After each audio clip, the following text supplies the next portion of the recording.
because effectively you guys are murder hobos, which of course means murderous vagrants. You have no home. I just want to say that Emiko and Tomoe weren't there when they went, hey, these two new guys, let's just murder them. Yeah, but Emiko and Tomoe also said we would happily murder our entire family just to protect a person. You can't take it back. It was a group of people. It was a group. Yeah. Yeah. Right. So, you guys want some D&D? You want me to serve you up a little bit of D&D that you guys can react to? So I can put that and spin it around. Okay. Are you asking us if we want dicks and dogs? Mm-hmm. Oh, dude, I love dicks. Welcome. Whoa, Josh, please talk some more. What do you need me to say? Oh, that was weird for a second there. It sounded very like 80s radio. Okay. Let's do a little bit of this and a little bit of that, shall we? 91.10 dicks and dogs. Pre-session talks. Dan is out again. He's enjoying Florida. Yeesh. And Florida? Yeah, he's in Florida. He's enjoying it up. The sanctimonious. Yeah, he's down there in Meatball Ron's territory. But you guys have things that you guys likely want to do. Speaking of which, let's do the old recap. We're gonna go around the table again. Let's go ahead and start with Fayte. What did Fayte do? Give me the cliff notes. Yeah, we finally talked with our tribute and Grimtooth. Kind of got a gist. Kind of got a gist of where to go next. So we're trying to find soul coins right now. That I can remember, we talked to them, and then from there we split up. I went with the two kind of helpers, and we went and did a lot of searching for Magnum. We finally found him in the shale. His lost and found.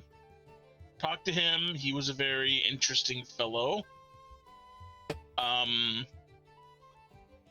He tells us to go. He said,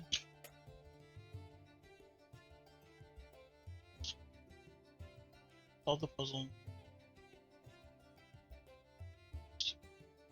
There's a sickly gang called the Brighted. There's a doubtful ganger info. Shy Halu. Hag Mary. Ansem? Did he tell us to go find Ansem? I believe that you guys wanted his help to find Timothy Baker and some soul coins, and he said to go get some new digs to get like grayed out. Oh, to get grayed out. Okay. Yeah. So he was gonna help us find. Yeah, I was reading. Those are the three that can fix Fortis.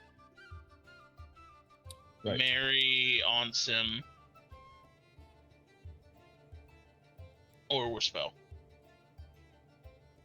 And the gang was just info. And then you guys decided to head back. We're looking for pretty much soot or charcoal or something to change our complexion. All right. And then what did Fortis and Rabe do? You guys can, since you guys were traveling together, you guys can kind of piggyback off each other if you want.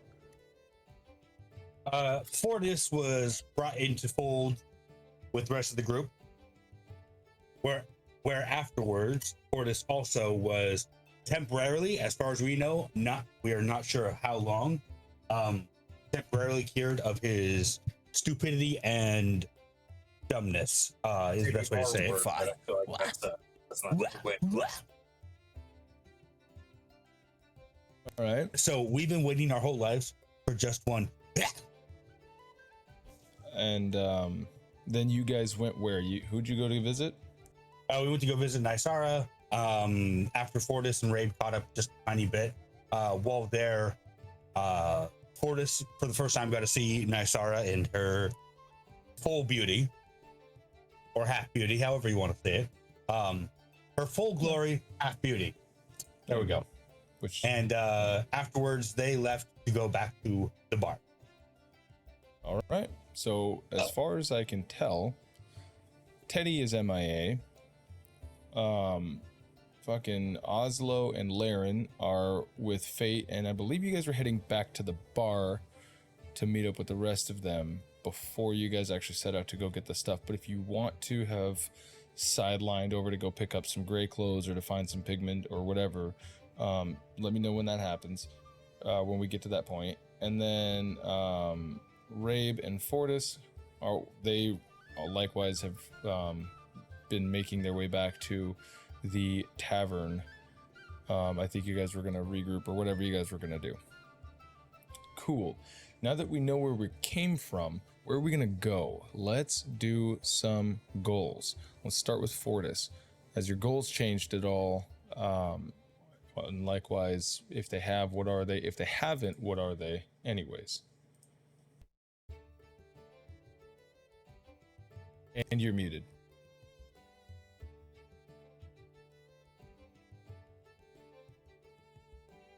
Is your mic muted also? Oh no, I can talk. Radio. Oh, okay. I should have known by the fucking look on your face that you were fucking with me. I'm an all-day sucker. I switched my session term from asking about doppelgangers to I Rabe a pair of glasses. Buy Rabe glasses. All right. All right. And then your short term is still what? Short term is still escape the Deadwoods, and the long term is kill a Vic. Wait, I should probably Long switch that term is around. kill Vic. Yeah, probably switch that around. Your short term is to kill a Vic, and then your long term is to escape the Deadwoods. And what is your personal goal? Do you have one? Does it matter to you? For personal, let's leave it blank, but I think I have an idea what I want it to be. All right. Any Get preview, a or you want to BJ. surprise us all at the same time?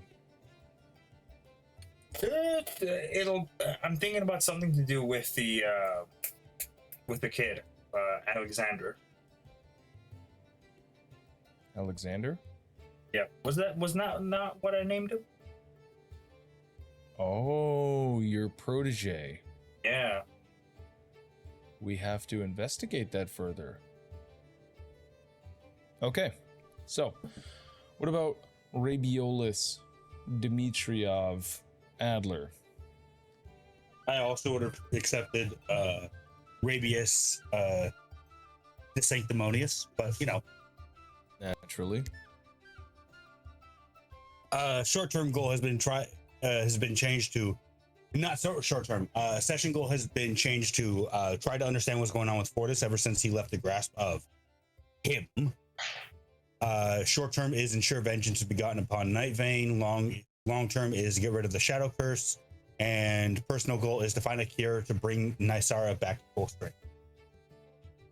Dope sickness. What I about might change Fayte? that short-term. Okay, what were you Not thinking? right now, but like Oh, at the gotcha. end of the session, I might change it to convince the party of a different group name because, yeah, The Kindled Orchids is not your cup of tea? no, it's not. Okay. We're not here to make peace with everyone. Sorry, Rabe is going to, I can already guess, is going to say we should change it to she, no she. Yeah, obviously. Yeah. Because we're 4 people. It Yeah. makes sense. Death. All right. So, We're the Fayte. death of death. what has Fate's goals changed? Are they the same? Penance. No, I matched. Shit. I got my session goal. My session goal now is to blend in with the. I totally forgot their names. Is Shatar close? The Greyos? Don't they Kind have a of. weird elf name? Yeah, here, let me, I could not picture it in my fucking head, but I know. I think it's Shah something. I got this. Shut up. And Shatar Kai. there you go. Shatar. Yeah. The Shadow. I knew I was on something. So blend in with the Shatar Kai. Okay. I also Although I do changed my. like the Shatar. That's a good one. I'm gonna. I use did it for change something. my personal goal to, instead of returning my personal goal now is to send or secure major profits for his house. So maybe I can actually do it. That way so you don't I actually have to end go his back. Right. When I go Right, back, right. that'd be the end of him. Yeah, I like it. I like it. I like it. Okay. If I can, like, if that one I got was legit, you know, I let the demon go. Oh, Kathok? Yeah, like if that was legit, then that would have got it. But it was just a trick. That was definitely a demon being a demon. But if I got something huge like that, then that would be it. Okay. Okay. I would like to say something really quick. I am Yes. terrified that Josh might chop his own arm off. Oh, Is that because real? he's swinging around his halberd. Like he's gonna It's like just it's just for cutting just out tall of nowhere, crops. just- Yeah, calm down. We're gonna it's take for, the time, like, it's just for pull up a rabbit. defending his liege lord, you fucking idiot. It's for defacing his liege lord. All right. Well, Fucking nerd. while fucking nerd, while Josh is over here being a fucking Erd Tree Sentinel, we're gonna go ahead and move right in. Let's start our fucking sessione here. We're gonna start exactly the moment where we left off, except not. Would Fayte, Laren, and Oslo have sidetracked over to the marketplace first, or would they have continued on to the tavern before they actually went and did all that stuff? What do you mean? So in your recap, you were talking about potentially We've already walked through the market. You walked through the market to look for somebody, but I mean, as far as to get new clothes and shit like that, would you have done that on the way back to the tavern, or would you go to the tavern first? I would go to the tavern first, because my idea already is to make a fire and then just put out the fire and get that shit. Just rub yourself down with hot coals. All right. Well, no, I mean, you know what I'm talking about. Yeah, no, I get it. It's just I like the notion of like there being some like kickboxer style like. All right, so let's go ahead and make ourselves apparent as we find ourselves at Baldur's Bulge. When you, Fayte, Laren, and Oslo, when you guys enter Baldur's Bulge, you would not immediately notice Grimtooth, Mary, or Tribute in the common areas downstairs. It seems like the majority of the people, you've only been gone for a handful of hours, maybe 2 hours at the most, but you notice like your benefactors aren't really there, but the place is kind of scants a bit. Ivan, the Minotaur with the shaved horns, he's in there tending the bar. There's about 8 or so patrons sitting effectively apart from each other. Things are settled and quiet. What do you want to do? Fayte.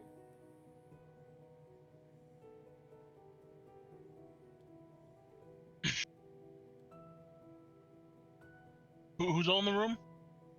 There's about 8 or so patrons in the bar, just drinking to themselves. None of them are together. They're all just sort of separate.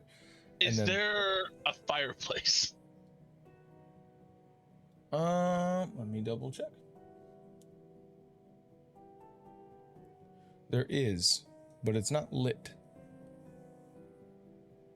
Ooh. I want to go to the fireplace. Has it been lit? Like, has it ever been used? Like, is there soot? There's a good chunk of rock, or not rock. It looks like a log that at one point in time has been burned. It's cold. It doesn't, but it's got some char on it, specifically for charcoal.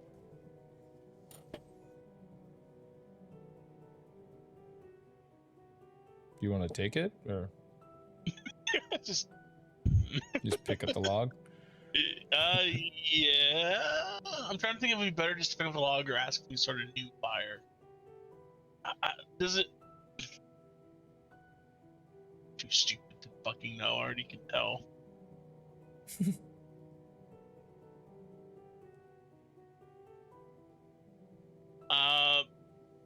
The two guys are still with me, right? Yeah, Laren and Oslo. Do you two look at that log? You think it has enough charcoal to cover all of us, or you think I should ask for fire? Let's find out. Oslo's like, I mean, what are you trying to? You just trying to like smear it on yourself or something, or? Yeah. I mean, we could probably. I mean, it has to have enough to be able to just like char up our faces or whatever, if that's what you're trying to go for. But I mean, if you're thinking like a full body, like cover us in black soot, I don't know, man. You know, the places that show. I mean, that's pretty much just like what your hands and your face, right? Everything else is covered in that brilliant gold cloth you got around you. Synthetics. Sure, whatever that means.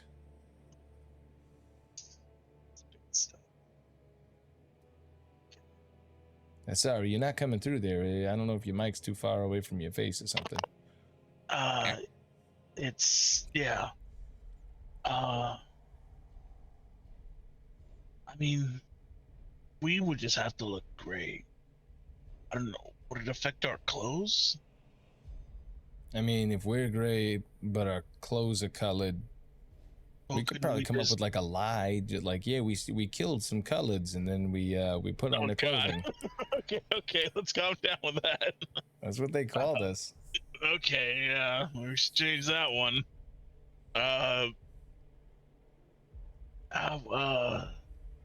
Maybe we should go back.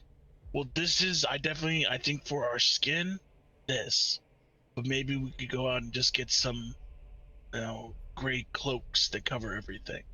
You know, Laren speaks up. He's like, the chemist, Rabe, he did offer some pigment to me and Oslo earlier when we were all sitting down here.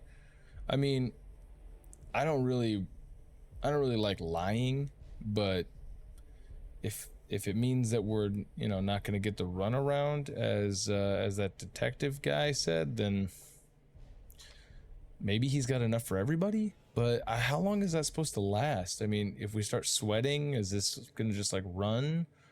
I don't know. And again, would the pigment be for our clothes, or is it pigment just for skin? I can only imagine it's just for skin.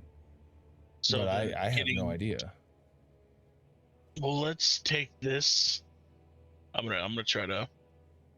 It's good. Snag the log. Yeah.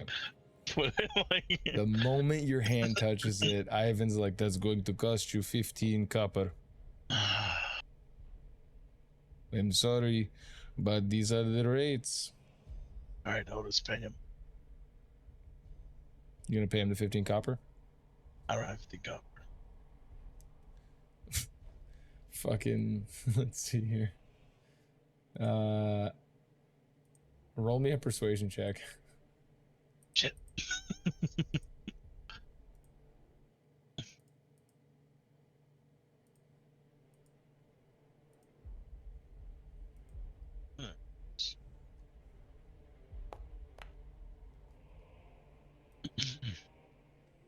Fucking Oslo's like, I mean, I ain't got no money. And Laren's like, I never got paid for delivering my quest of that letter to you. Was I supposed to pay you?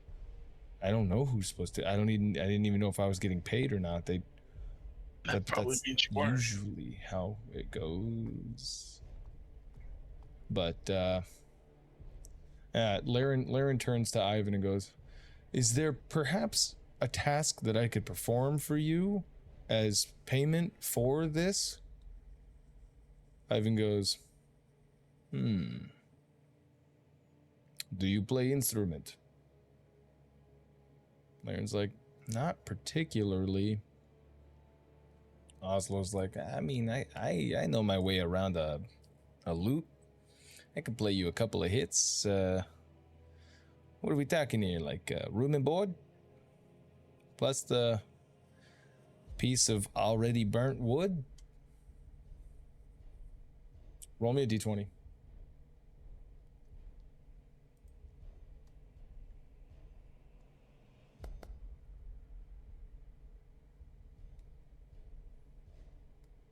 That will work. That will cover 1 night pay. I will give you food, and he can keep that piece of burnt wood. Oslo's like, all right. When do I start? He's like, as soon as you can get loot in your hand, start.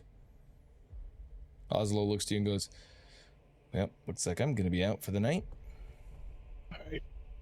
Thank you, Oslo. I got Please nothing below.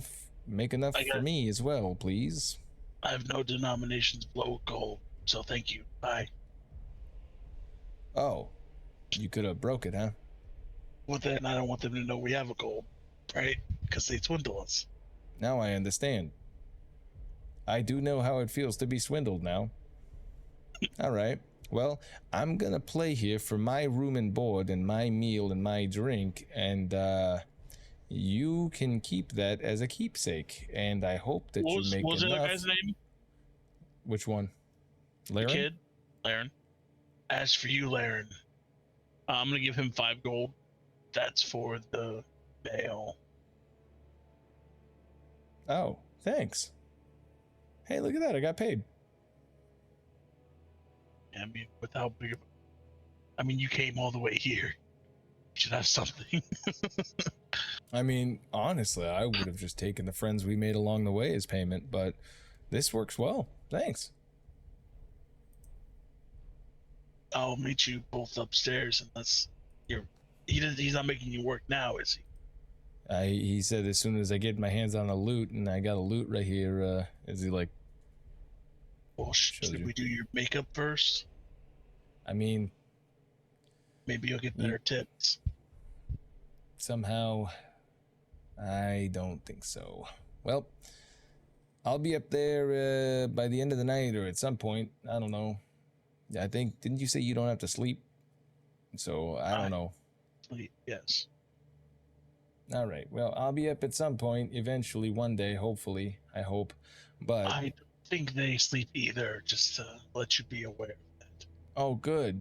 So I'm now enslaved for a burnt piece of wood and 1 night stay. This is, great. As he kind of turns and he bling-a-ling-a-ling-a-ling-a-ling-a-ling. This would make for a great song. Right. Oh, Bling bling. No, because of how bad the situation is for him, he's just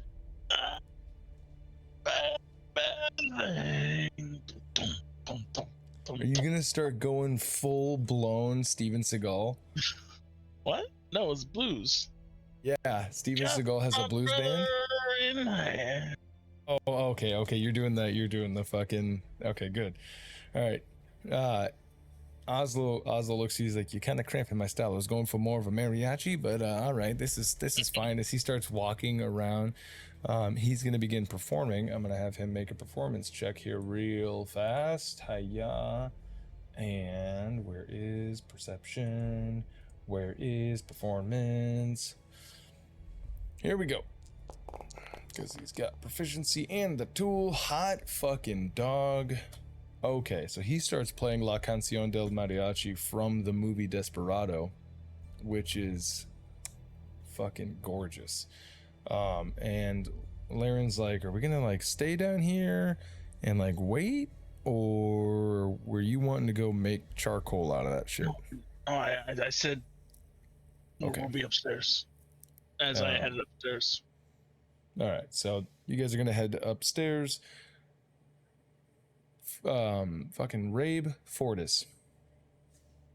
As you guys approach Baldur's Bulge, you hear a nice little mandolin lute guitar strumming along as you guys enter.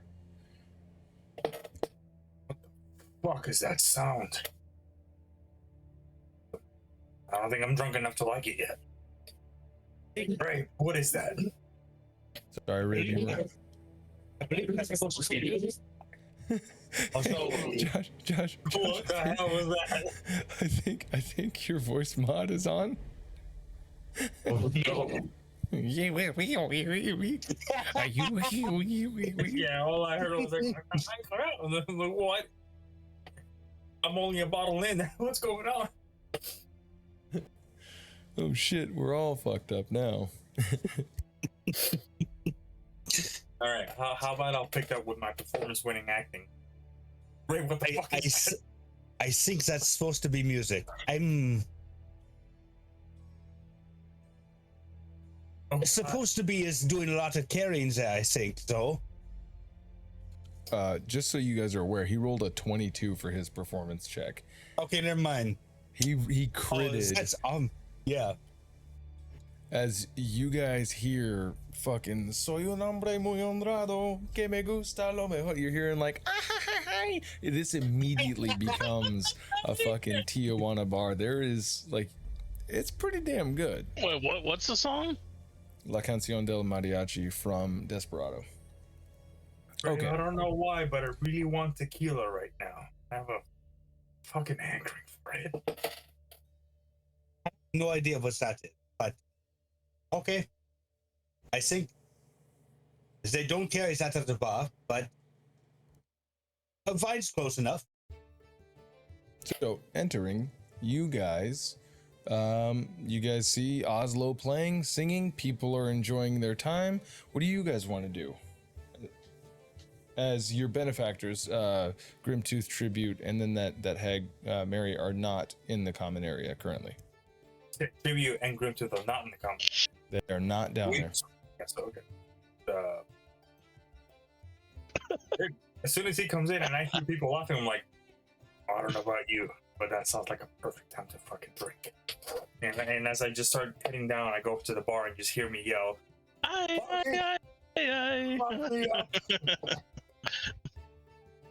Ivan's over there like, yes, what would you like? whatever that makes me speak gibberish.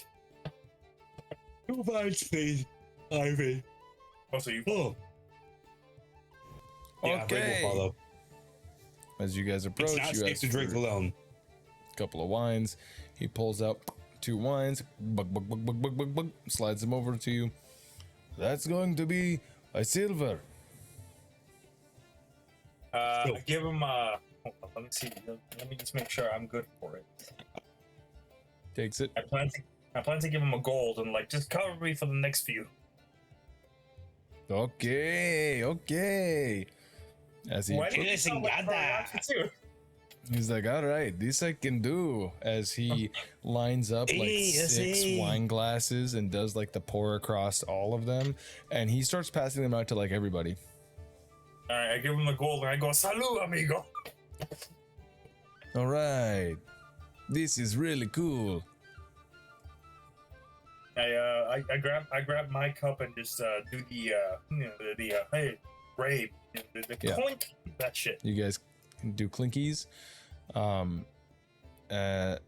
As you guys are sitting down there enjoying your time, we're gonna go up to the upper floor.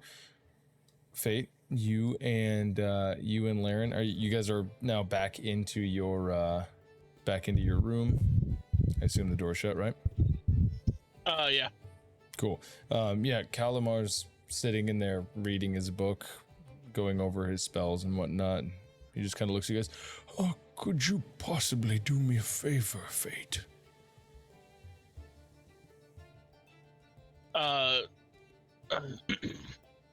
What is it, Calamar? Well, it would seem as though none of my forms that I can take are of the shadow elf variety. Would you be willing to bring me a body? I must feast on brains in order to be able to change my form. I'll see what I can do. That would be wonderful. It has to be relatively fresh, or if you can coax somebody up here, I can do the rest. From what I've seen, I don't think life expectancy here is all that great. I'll see if I can find something fresh. Very we do not- fresh. For I don't know the feeling would be if we started killing ourselves.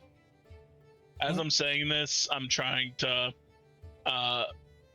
get some. I'm putting my hand over the wood, kind of scraping it up. Oh yeah. And as I'm talking, I'm like scraping it up and Rubbing it on your face, on your forehead, just trying to apply it as thoroughly as possible. yeah. Gotcha. That would be great. It might be easier to attempt to bring back somebody here with the promise of sex and booze, or something of that nature. Is As your I hunger, said, what? is your hunger that great? For like I said, I don't want to make any waves here. Can help it. It's not about me being hungry. It's about me having the ability to blend in. If I Okay. can eat the brains, then I can become the person in an uncanny way, unlike an illusionary spell. Yes, Calamar, I will do what I can. Let me apply this and head downstairs. I appreciate it greatly. Do you mind using your tentacles in places I might not be able to reach? Hold on one moment. Let me see what I can accomplish.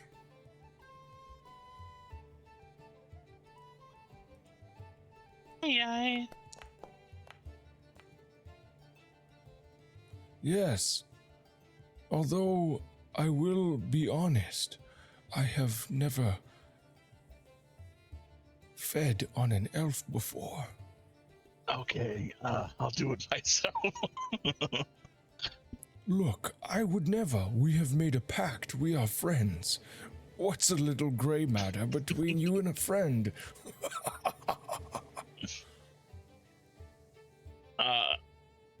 You continue. Well, if you change your mind, I'm here. And I'm always ready for a good scalp massage. Yeah, I'll keep that in mind. Good. You seem to be under a lot of pressure and stress. I'm gonna need a focus over here, Calamar. As am I. I've got spells and stuff. You know. So I will be going back to the market and trying to procure all of us some gray cloaks. to hide our Excellent. cloak. Well, at least for me, if you can find someone who you can bring up here, or can kill and immediately bring up here, then I won't need a set, which should make it cheaper. Do you think causing a bar fight would be too extreme? Yes. Maybe just some, homeless person that no one's going to ask about. I can't tell what's homeless and what's not homeless here. You could ask. I should ask someone, hey, are you homeless? Sure. Or you could say, hey, where do all the homeless people lay at? Kind of the downtrodden of society. Something that no one would miss or drag. Maybe not something with so many syllables. You could say, are you poor? Then they say no, and you say, where do the poor be? I see. At any rate. Yeah, go ahead. After I get my head, neck, and hands done, I'll head downstairs. Okay. So you head back downstairs. It's gone from being Oslo playing a guitar really well to 3 or 4 more people have entered the bar, and you see Rabe and Fortis. They're kind of, I assume you, Rabe and Fortis, I assume you guys are sitting down drinking in like the same corner booth that you're used to. Everybody else, it's becoming kind of a party. The spirits are very much so lifted right now. He has since moved on to a different song, which of course is Tribute by Tenacious D. And you see that people are like really enjoying their selves. In a way that like the rest of this city doesn't really portray. But you guys see each other as you see Fayte coming down the steps like Rose in the Titanic, and you guys are looking up wanting to paint that French girl.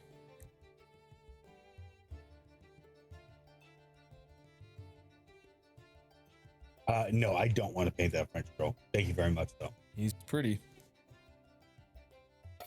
How many drinks has Fortis had by now? Can we roll for that? We'll say 3. It hasn't been that long. He took some time to apply to basically anywhere that's going to be showing, which is kind of like his face, head collar, hands, shit like that. He was thorough, but it's not going to take like the whole time. Okay, so I'm buzzed, but Fortis is like, check back and 6 more drinks.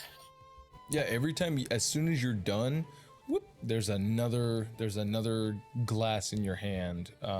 You've effectively bought yourself a good drink for the rest of the night. Go ahead and make me a Constitution saving throw, though. By the way, Right. Rabe, are you just sipping on the one, or are you also like enjoying yourself? I like by the time that Fortis has finished his third, like Rabe would just be finishing up his first, I think. Okay, cool. So you've had a glass of wine. You're good. Like he's You're not nice chugging it loose. down, but also seeing how much that Fortis is like chugging at this point, he doesn't want to be that far behind. So it's like, all right, I'll like just to show I'm still participating, I'll still keep 11. 11? Okay. You're feeling all right. You're feeling drunk.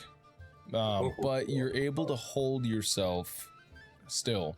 You're still in that a samurai never gets drunk like phase where you're like, I'm good, but like I'm not like over the edge yet. Yeah. Do you guys interact with each other, or are you guys just kind of like clicked up separate from each other right now? Oh no, I figure we're like basically stool to stool. We're just drinking. Yeah. Fun. I mean, we're in Fayte the as well. Oh, that's right. I haven't met Fayte yet, so I just go. Do I know you?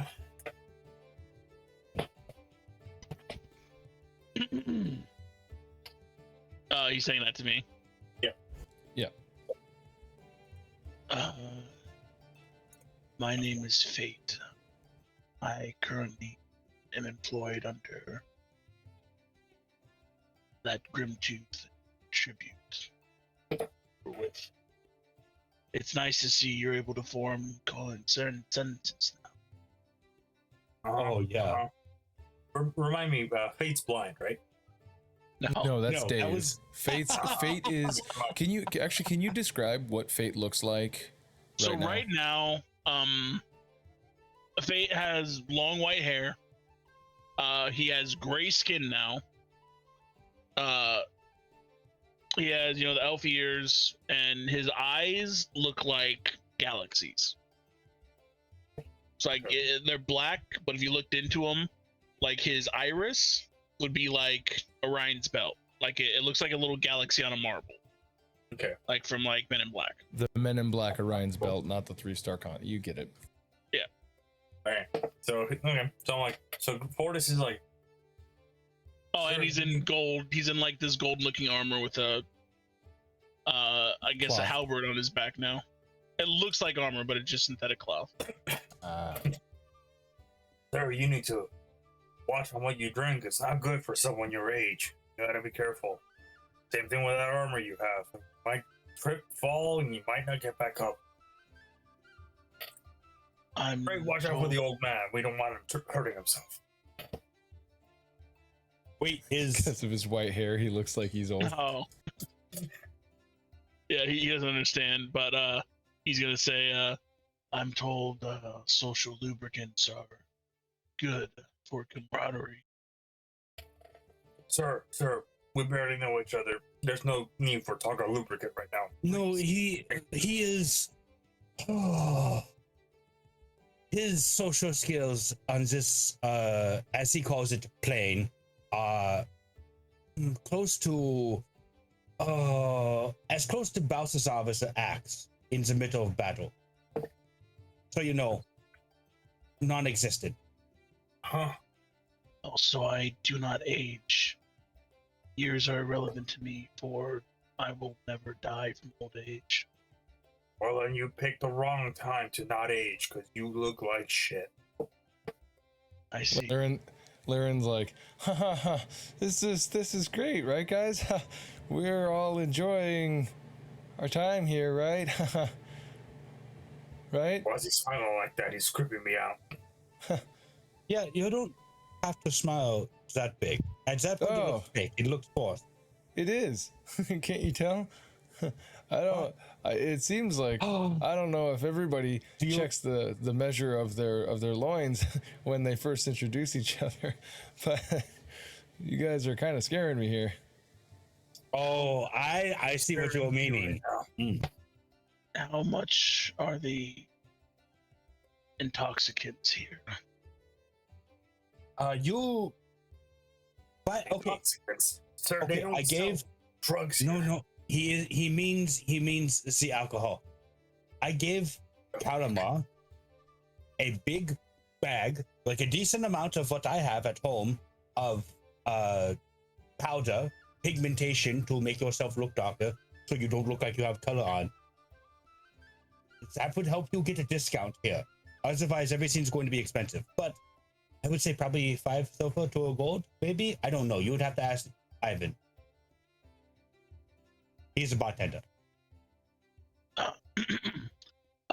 Ivan. As again, the all of the. I assume you're approaching the bar if you're going to talk. to the bartender. Yeah. Like Right. he's doing like the whole like. Yeah. No. So you. Hold on. You approach. One sec here. Let's see who doesn't have a very good history check. Let's see. Hold on. There you go. This is perfect. What's your disguise? Like, do you have proficiency with disguise kit? Fayte. Yeah. Okay. I just have the spell. Roll me a d20 and add your dexterity modifier. Because you've effectively applied a disguise, and you're going to talk to the bartender, who might already recognize you from being one of the guys that came in, was like, I need a key, when you guys were asking for but now you just have like blackface on. Luckily he doesn't remember you. He's like, yes, hello, I am Ivan. Welcome to Baldur's Bulge. Even though you're wearing the same gold armor, the same white hair, the only thing different about you is your skin tone. And he's like, yes, hello. Yes. What is your name? Welcome. Thank you. I would like one of your alcoholic spirits. I have wine. Wine would do great. Perfect. That will be 3 copper, please. Do you have change for a gold? Bouge moi, yes. 1 sec. You want to hand him the gold? Yep. You hand him the gold. He kind of turns around, and you see he pulls out this little tiny strong box, opens it up. He starts like counting out. Okay, looks back at you. How many patrons are in the bar right now? This would be 12 in total, not including you guys. So 15, including the 3 of you guys. Could you also buy a round for everyone in here? As he looks back, God, hold on. puts all of the coins that he was just counting back, takes your gold piece, holds it down, looks and counts, and goes, okay. Looks to Laren and goes, okay, so for him, it is going to be 3 silver for his 1 drink. And then that makes 14 times 3, 6, 46 copper. And then 3 silver. So 76 copper. So just get everyone the same wine. Yes, we only have the 1 wine. So 46, 2, 3. Okay. Hold on here. Let me, as he like takes the strong box out, takes the gold. 2, 3, 4, 5, 6, 7. Let us see here. Let's convert kit here, please. Okay. Now we have to go down to common denominator. We have 1 gold, means we have 100 copper minus 3, 46. 46 copper leaves you with 56 copper, 54 copper. Okay, and then 3 silver is 30, so you are going to get minus 30 copper. He hands you 2 silver pieces and 4 copper pieces back. It is good doing business with you. And then he lines up all these wine glasses. He's like, I'm going to run out after this. And then he, calls off a barmaid who's running out, picking up all of the used up wine glasses, brings them back. She's washing them. Everybody gets a drink that's in the bar currently. Thank you. Yes, this might sound like an odd question. As he takes the drink, does the pompous swirl and starts just Sniffing it and yeah. Would there be anyone of, let's say, less repute that you might want disappeared, that might give you problems in place of work here? Actually, yes. Make me a persuasion check. Fuck!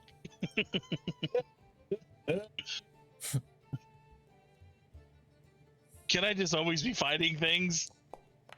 Yeah, you can. Make a persuasion trip by doing a cool flip. He leans in and he goes, that one over there. And he just kind of like nods. He's like, that one I wish would disappear. And he nods over to Laren. He comes in. He sits on his. He's like real close. You have to be really close because the music is still going. Oslo has not taken a break. He's like, he comes in here. He has his fucking color. He gets 2 drinks bought for him and sits on them. He doesn't drink. He doesn't make business, and he has his fucking color. Spits on the ground. I wish he would disappear. Wait, Laren, like one of the guys I'm traveling with? Yeah. He doesn't have his pigment on. He still has color on him. Yeah. I see. Is he the only one? Looks around.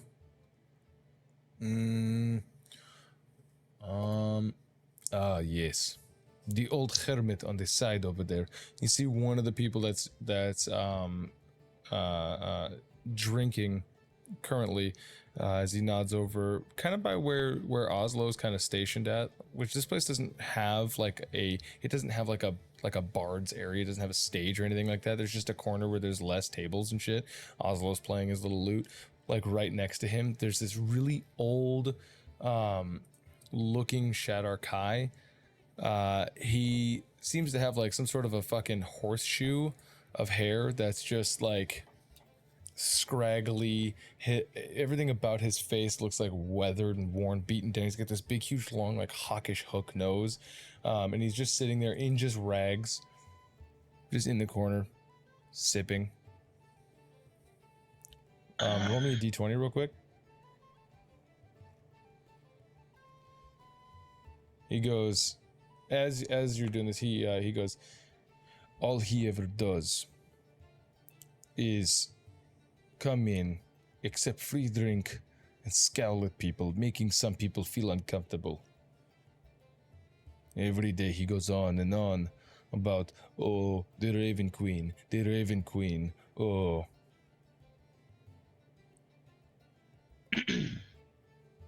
How would you say murderers are dealt with in this town? Well, it depends. Do they Depends get away on- with it?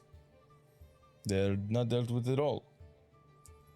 But But I'm guessing there needs to be some sort of justification, or else society around here would collapse, wouldn't it? I mean, you're not wrong. Typically, if, let's say you go over there and stab him right through throat, well, you will get in trouble.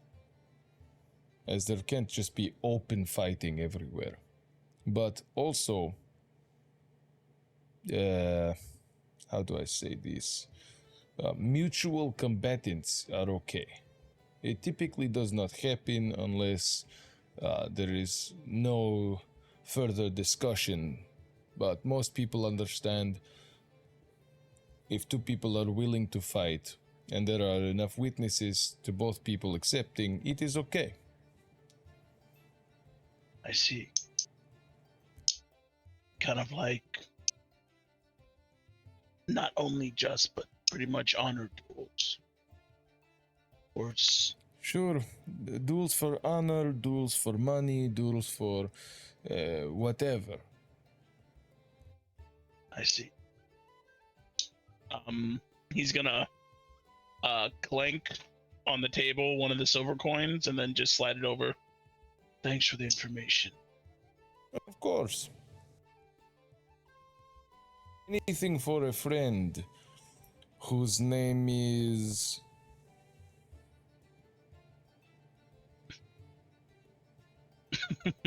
Call me Faye. Okay, Faye. He's gonna down the drink and then put his back on the bar and just kind Alright. of watch the old guy. Okay. Maybe looking for something, something to an To treat opener. as a slight.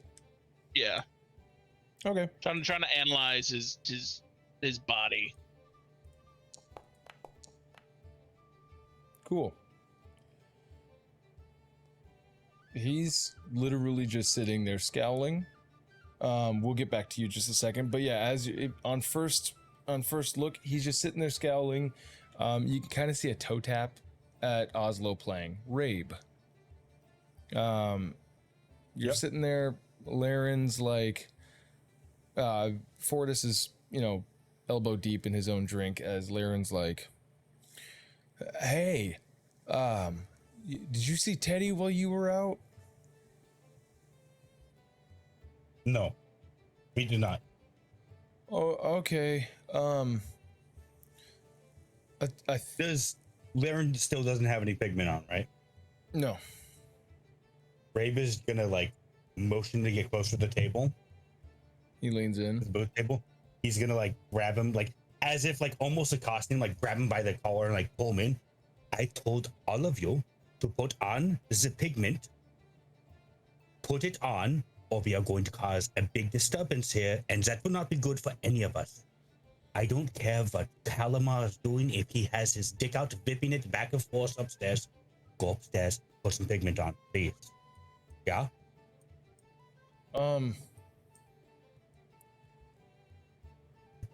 All right. I don't think you got to be that aggressive about it. I don't think you've told anyone else but Calamar about this pigment. No, he told everybody. He told you guys at the house, and then he told you guys again. Yeah, he's told you guys plenty of times. Like I said, at his house, on the way to Pain, when you guys first got into the thing at Pain. But Laren's like, oh, okay, My history's sure. -2. I don't remember. As I'll do that, no problem. Calamar should have some of the pigment with him. If he doesn't, run back down here and make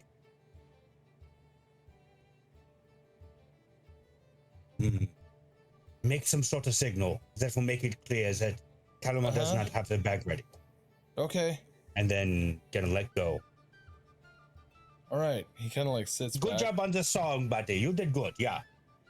What? No, that's Oslo. Oslo's still playing. Laren is. I thought it was Laren. Okay, is the wizard. Yeah, no. Oslo's the greaser who's doing the loot right now. Laren's the one in robes. He's like, okay. Yeah. He's a nerd. Gotcha. Yep. I'm gonna, and he just walks for the door. He goes to just leave. Outside. Yeah.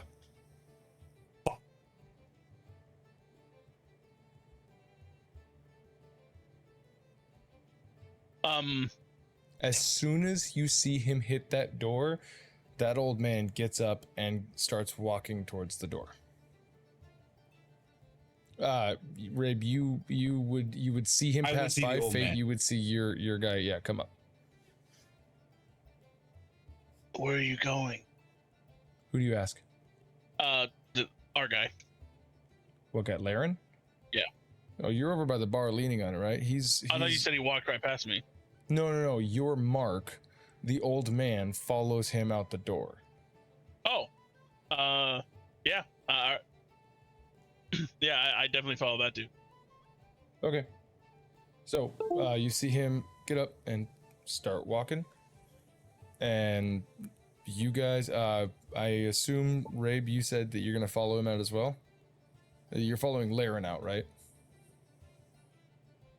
Yeah, or are you staying there? Rabe. And now it's not. Wait for it. Hold on. Yeah, Rabe. Does Rabe stay there, or is he going to follow Laren as Laren's like, No. and then just turns and leaves? Like at this point, I feel like at this point, Rabe has given them the warnings. Rabe has given them information of like, hey, you need to put the pigmentation on. At this point, I feel like this far in, Rabe is just like, if you do it, fine. If you don't, the consequences are up to you. An eye for an eye is the rule around here. So, okay. Yeah, I think quite honestly, Rabe would probably just stay at the table and just wine. Okay. So, Fayte, you hit the door. You're outside. You guys are, as you go outside, you're looking left to right. Make me a perception check.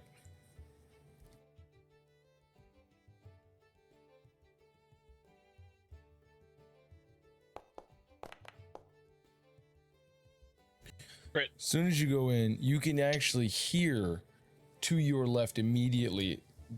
Laren is at the corner. Like, the doorway is pretty much like about halfway across, like this wall, whatever, right? So you've got a corner on your right, corner on your left. The corner of the building on your left, you see Laren talking to this old man. And he's smoking a cigarette. Laren is.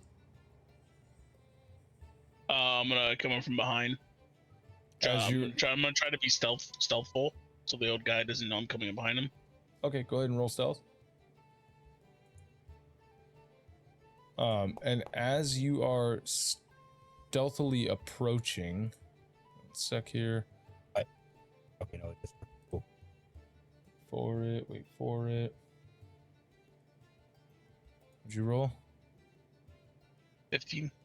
Okay, here, real quick. I'm not rolling a perception check. I want you to see what his bonus is.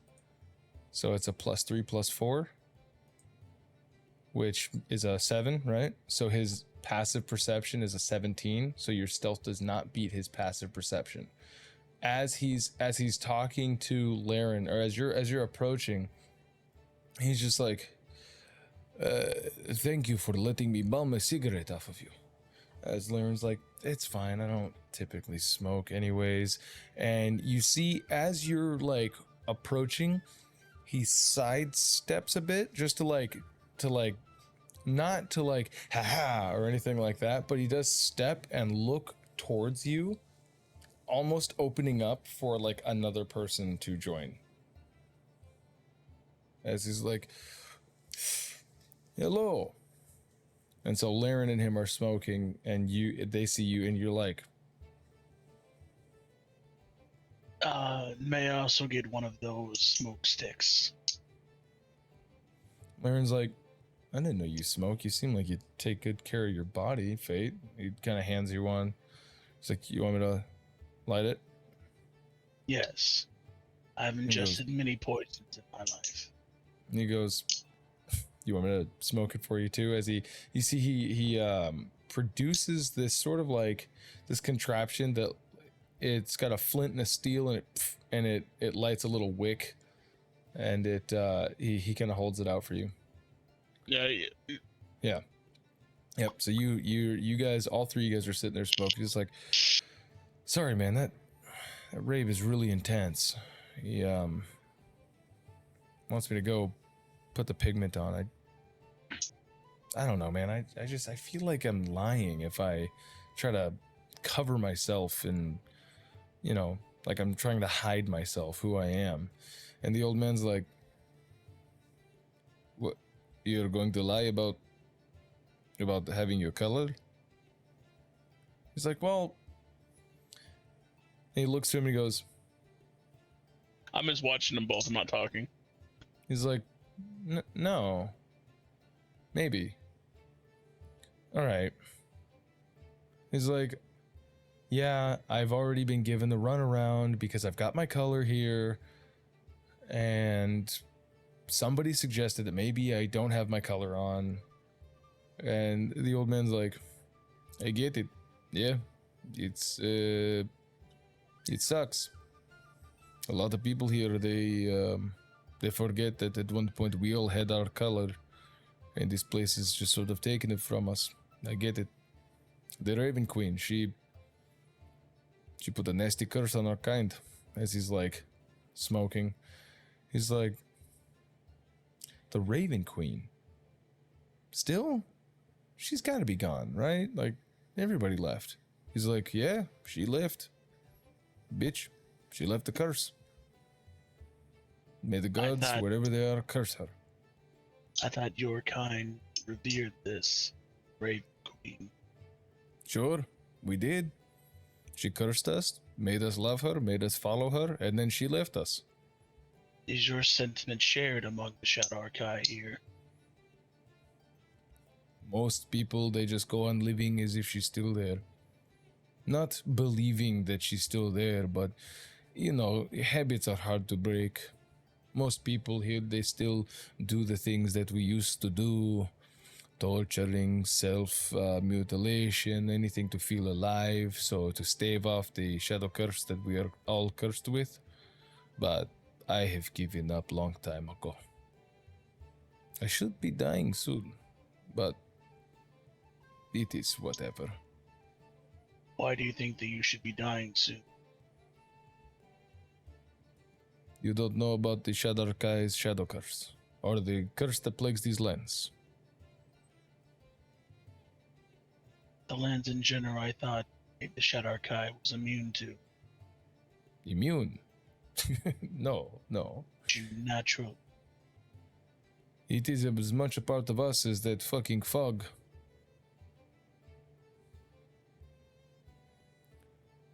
If my information was correct, this area seems to be infected with the Shadowfell. Yes. So that you are all from Shadowfell. Yes. Well, yes and no. Some of us are old enough to have come straight from there, but most of the ones that you see that are younger, they are, how you say, dead elf or dead eladrin. So, Drow, as he kind of does this to you, he's like, Drow, when you die, you will become this. This is the curse of all elfin kind that exist in this area. And by area, I don't mean in the dead woods. I mean in this universe. This is what you become. But some of us are from before. So these Shadow Archive live a sort of half-life after death. Yes, we the Shadar-kai do. Not you, we, but I mean you're talking to one, so saying these Shadar-kai insinuates I'm not a part of them. But I am older than many here.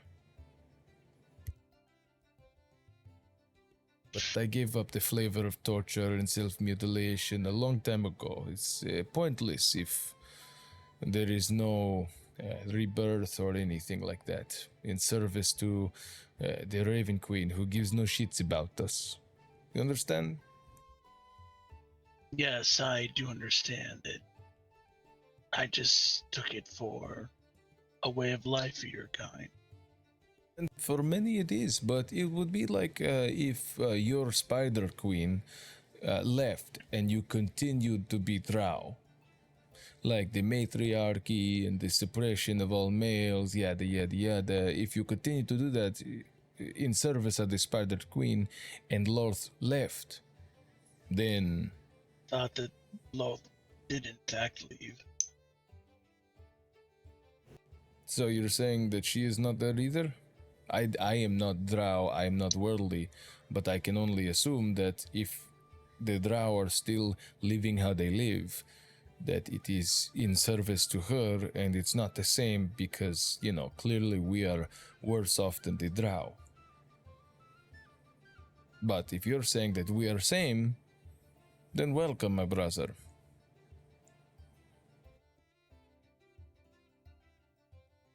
He just kind of smokes, thinking. But it's all shit. Everything goes to shit. Laren's like, well, as he like puffs a cigarette, he kind of puts it out with his boot. He's like, I don't know.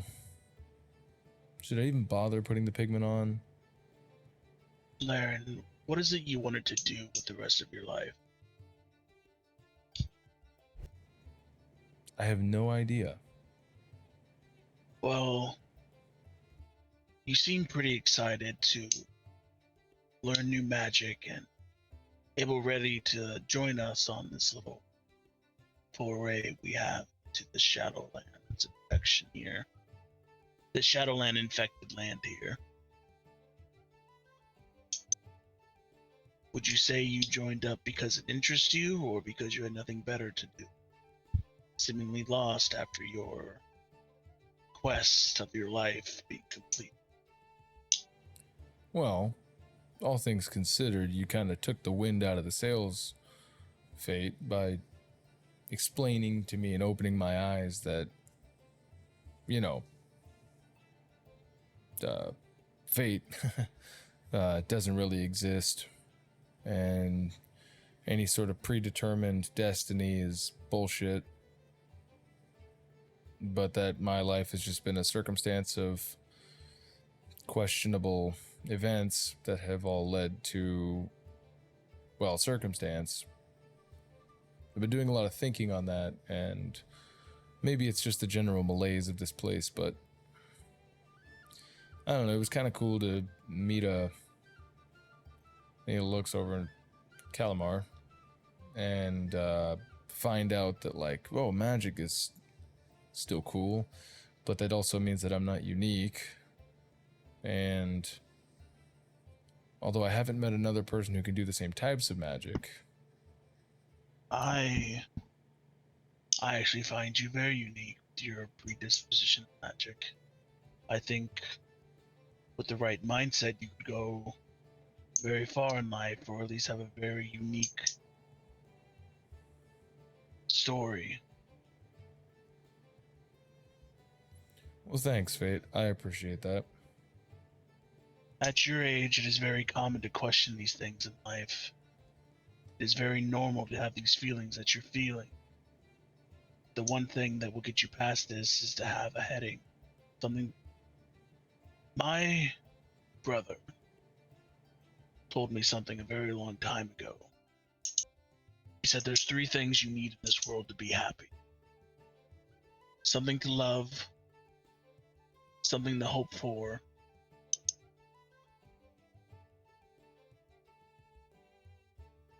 and something cause it. Who loves and someone to love you. Oh, that's very insightful. I like that. The Shadarkai there goes, yes, that is very wise words. Wow. Would you That say gives you have people any hope. of? Would you say you have any of those things?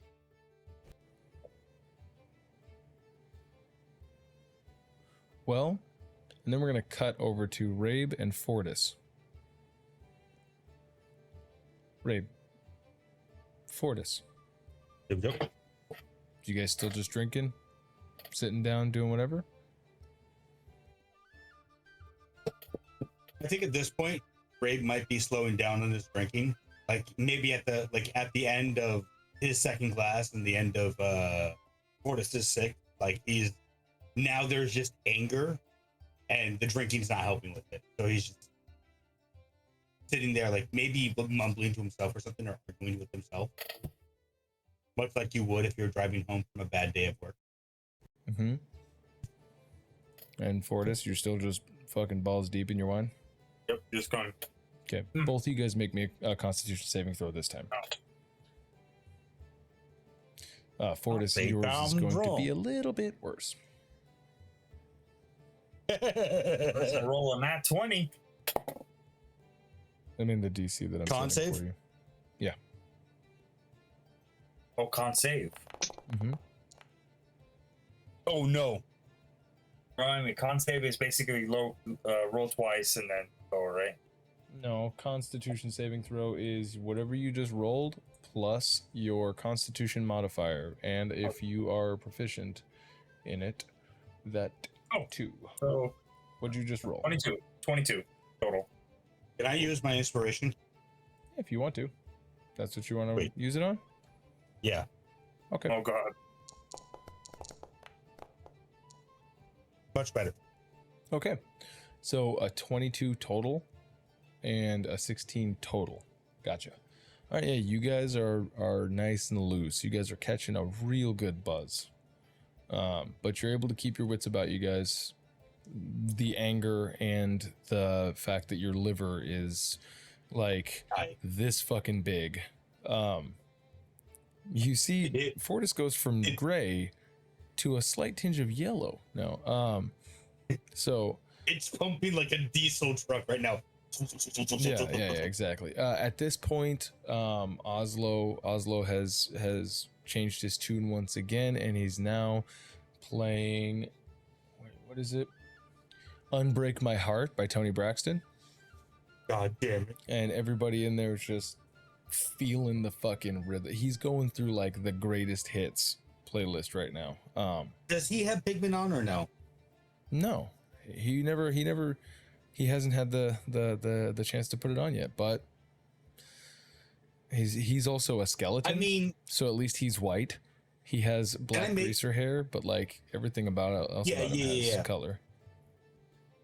So can I try and make a perception check to see if people are like paying attention to him just for the music, or would it be perception or insight? Let me know.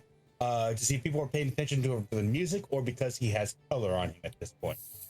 Make me both. Perception and insight, please.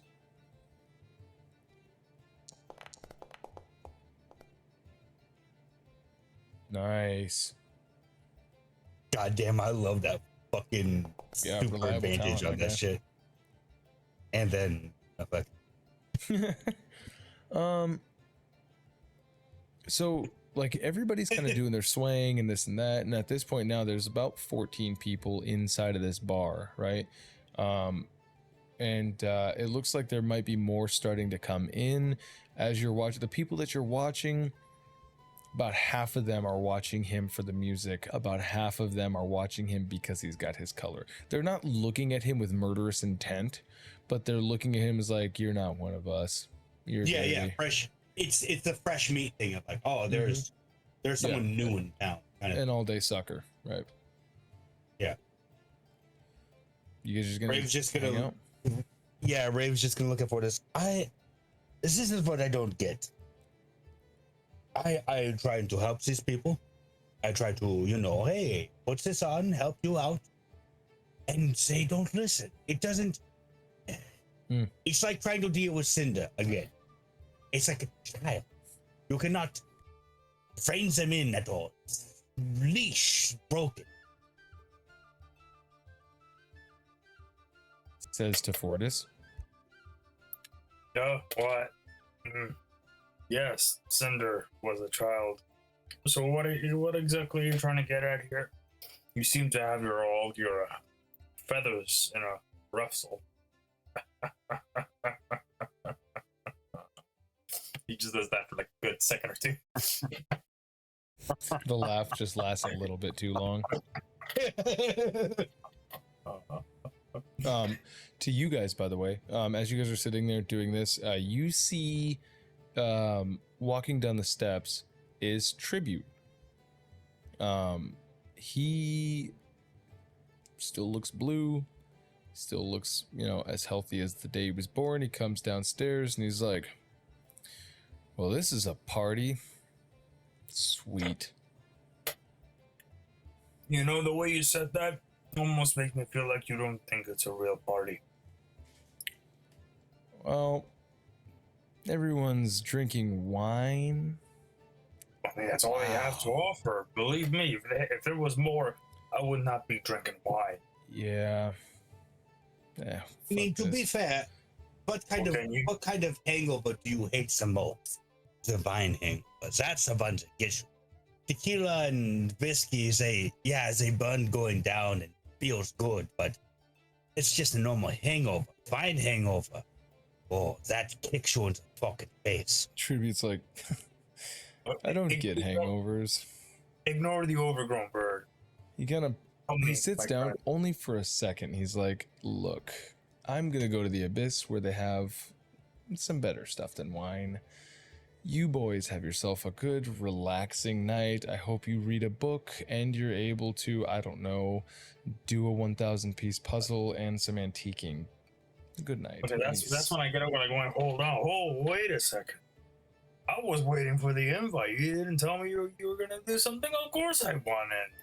I'm drinking wine. I've been getting drunk off basically the whole thing of like, I'm drinking wine. I need to be drunker than this. I'm drunk on myself. You boys fancy a trip to the Abyss? Well, I know I can take. I haven't been there before. I could. Even though they're across the table, like Rabe's gonna like almost like buddy with Fortis, like bring him halfway across the table. I haven't hung up with my best friend Fortis in forever at this point, so wherever he goes, I am going as well. Well then, Tribute, looks like you got yourself a pass. Ooh. But now that makes me think that we need cowboy hats, yeah? Well, I think we can make that happen. And he's going to, out of his pocket, out of his robe, he's going to pull out a tiny little drawstring bag. He's going to plop it down, open up the bag, and he's going to take a spoon, scoop out about a half a spoon, and go, here, give it a whiff. I'll go first. Fortis grabs the spoon going, this is what I need. All right. Looks to you, he's like, Rabe, do you party? I thought he was gonna pull a cowboy hat. I was like, oh, this is gonna be great. And now I get to do, I'm like, now I get to do a cowboy German accent. This is gonna be great. And no, it's just warp dust. That being said, Rabe opens his beak a little bit, cleans out. Uh-huh.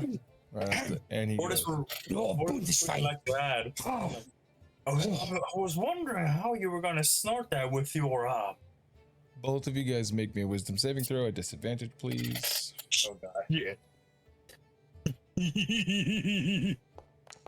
These dice. Teach it. No.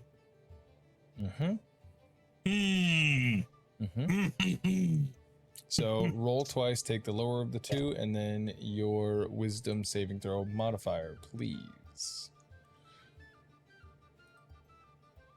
Which I believe is a +4. +4? Oh, because you're proficient.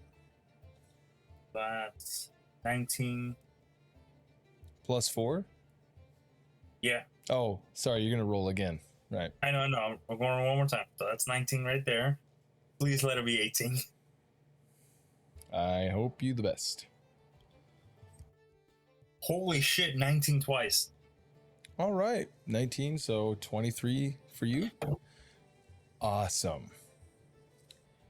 And he... All right, boys. And he's gonna come around, put his hand on both of you guys. Let's go have a night on the town. Rabe, the moment he says that, you look over at him and he's like, let's go have a night on the town. Full-blown tunnel vision with behind him, what you see is, you see this sort of starburst of like tentacles come out. And behind that is this sort of like hypnotoad. Does everything get Fortis. animated and then like Radar Rider starts playing in the background? What's Jesus. up, Fortis? As he finished saying that sentence, it was going down in the town. And Fortis attempt to say, "You're not gonna kill another hooker, are you?" And then I'm assuming that also gets sorted. You're not gonna kill another. So hooker." as soon as that happens, you go, "You're not gonna kill another hooker, are you?" Same deal. The drugs take effect. Boom, immediately. And you guys are going to exit stage left outside Fayte. Laren's like, I don't really have anything. I think what you need, Laren, is another quest. Something. If you don't have someone that you love, or that someone that loves you, you need something to work towards. Something that gives back meaning back to your life. Now, if you're going to be in this zone, this area, I would suggest that your new adventure should be either getting stronger or at the very least survive. And to survive, you need to fit in. Well, I don't know much about this Rabe, but he seems to be a creature who is, let's say, imprisoned by their emotions. I don't know what exactly happened to this Rabe's life that made him this way, but I wouldn't take that to heart. Would you like a direction? I could point you in a direction if you're willing to do something for me. He says to Laren. Laren's like, what do you have in mind? Well, I'm pretty much done for as it is, but would you be willing to perhaps steal something for me? He goes, what do you pay? He's like, well, I know some people. Maybe I could give you money. I could possibly make it easier on you here, so you don't have to change your pigment if you don't want to. And how about a favor? Favors go very far here. I might not be much, but there's very many who have less than me. How much do you exactly have? I'm sorry, but from the looks of things, you just look like an old vagabond who gets free drinks at bars. Well, is that what they say about me? Only a cursory glance, I would say. The bartender doesn't seem to be much of a fan of yours. Well, he's a cow, so what do they know? That is interesting. I have money. I can pay for drinks. People assume, and they pay for my drinks for me. It's not my fault if they are suckers. What we're looking for is not so much, say, money, but we're actually here for soul coins. Oh, is this your quest? Are you needing direction? Yes. Oh, and he looks to Lair and he goes, well, maybe your direction will come from somewhere else. If you are who I am dealing with, then Drow, you require soul coin? Laren just kind of looks at you like, what the fuck? Yes, I am requiring soul coin. He's like, you owe me for that cigarette. He's just like, shut up, boy. What you ask for is highly valuable. Are you sure you are willing? Well, of course, it does depend on exactly what you need done. I see. Here is the problem. It sounds like you are a man who only needs convenience. Your direction is at a leisurely pace, yes?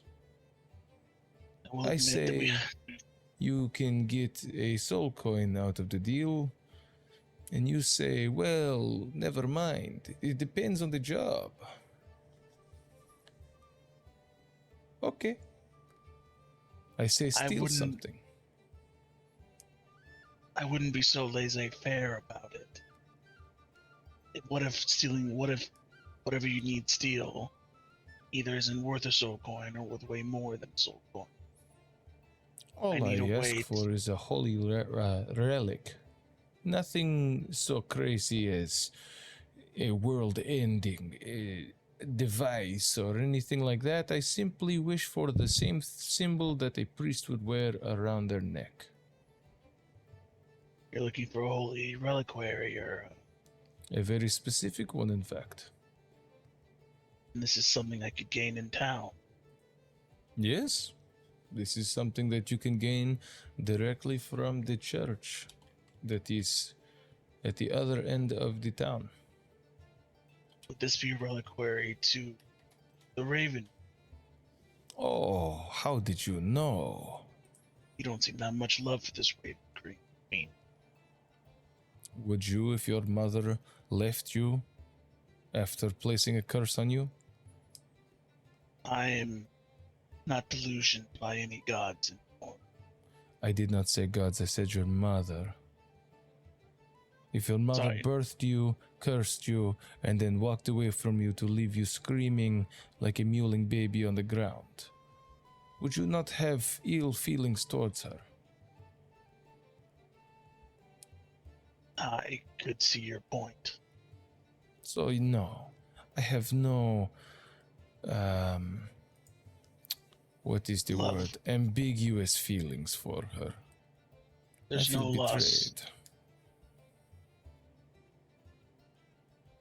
And before I die, I would like a stolen amulet from a priest of the Raven Queen. And I can get you soul coin.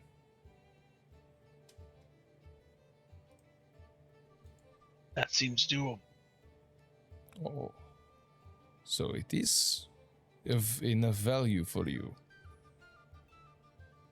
I don't know much about the situation. From what I'm hearing, it doesn't sound like too much of an undertaking. Perfect. Well, I will be here with people assuming that I cannot pay for my own drinks. Bring me the amulet, and I will give you soul coin. Sounds like a adventure to me. As he looks at Caleb. I'm just gonna call him Caleb. Hey, Caleb. I'm just gonna. I just look at him. I don't say his name. Laren just sort of looks at you and goes, like, it's that easy? All I have to do is just talk over you next time and I can take your quest? That's great. I'm learning so much more. I thought that if I just stick to my guns And if I just be good, that I can make change in the world. But instead, I'm getting shafted. I'm getting intimidated by people. I'm finding out that as long as I have no moral compass here, that I'll get whatever I want. This is great. I love this. I love that if I can go steal a fucking holy amulet, I can go get a devil coin that we need, that you need for you. Meanwhile, I can get just grabbed on like I'm a fucking plank of wood by the Raven Man and told that I need to go put on pigment. All the while traveling with a fucking teddy bear that kills people in his spare time. Teddy bear kills people in his spare time. Have you not been listening? And he starts yelling. Have you not fucking been listening? Yes. Where? Yes. I just learned that too 3 hours ago. Where is this? This is great. He's probably out killing people. It's his downtime activity, I guess. This is great. I really could use a corpse, so I really would like to know where that bear is. Well, then go fucking... As he yells this, go fucking find him. I thought that this was gonna be a thing. I had old men telling me fucking crazy, vague notions to go do stuff. I used to be a part of a church, and then I found a book. This is great. I love that I started off being like, yeah, hooray for life. And here I am in the worst fucking place, in the worst fucking world, surrounded by the worst fucking people. I used to be a king, you know. It is good to let this out. Fuck you. And he's gonna walk away. He's like, fuck. He's gonna go back into the bar. I think he's learning. Yes, it usually takes a couple of years to break people of their naive optimism. But yes, he needs it if he's going to. He needs to get rid of that if he's going to survive this place. yeah, sometimes you gotta pop the tit out of the mouth in order to grow up, you know? Yeah, I actually came out here to kill you. But you gave me a quest and all, so do you have any people you think would be good dead here? Make me a persuasion check.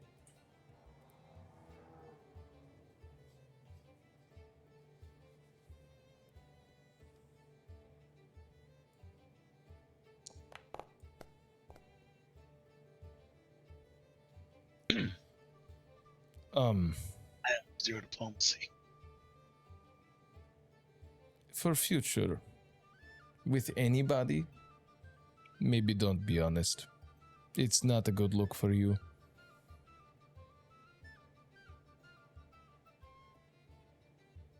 Writes it down. Yeah. Definitely don't just go telling people that you were going to kill them.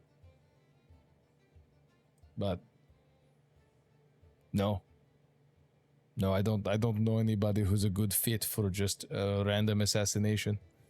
Second question: have you seen a bear around? A little bear? Oh, I heard him. He was yelling that quite. I'm on the lookout now for a bear. You say a teddy bear, like a children's toy, like a halfling's toy, like a 16-year-old's toy. I'm not sure what kind of toy a 16 would have. I don't know either. When I was 16, I had a dagger that had poison in it. To raise your poison resistance? No, to kill people with, yeah. I too had to build up my resistances when I was young. No, I had to kill people. I don't have any resistances or anything like that. I just have killed people. So are you going to like get the thing, or I'll probably be dead by tomorrow. Why will you be dead tomorrow? Have you not listened to a single word that I've been saying? Well, nothing you said led me to believe you'll just... You know that you drop dead tomorrow. I know that you're suffering this curse, but You seem very confident that tomorrow is your deadline. I said probably. I see. Well, do you have any more information on... So I just need to find the church? Go to the church. There's a handful of priests that live there. You are like, I don't know if you want to like kill the head one, since you seem so gung-ho on killing people. Let's find out here. I am not killing without a reason. I need you to know. No. But I mean, if you're going to shoot for the top, I guess, or what? You seem like you just really want to kill someone, since you were just gonna come out and kill me. Well, to be fair, I asked around on who would be best, and your name was the one brought up. I don't want to cause any waves in town, so I figure instead of aiming for the top, aim for the bottom. I was the bottom. That's what I was led to believe. Who said it? God, you're gonna make me do a deception check. I mean, someone led you to believe this, yes? Who led you to believe it? What was that advice you told me earlier? Don't be honest. Yeah, I need to underline that one.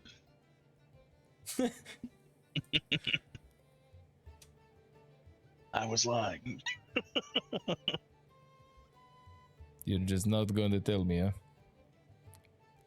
I was the tavern keeper. Well, I guess I'll just get that one out of there. So, the priests, the ones that I trained long time ago, you're looking for Ruvi. You're going to want to write this down in that booklet that you just took out to underline the lesson of don't lie. Yes. Ruve. R-U-V-E. Crudil. C-R-U-D-I-L.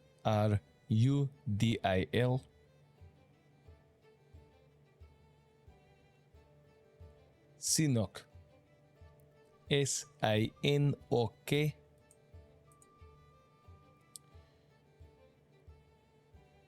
Igle. I-G-L-E. That is woman. And finally, Vidri. V-I-D-R-I. Also woman.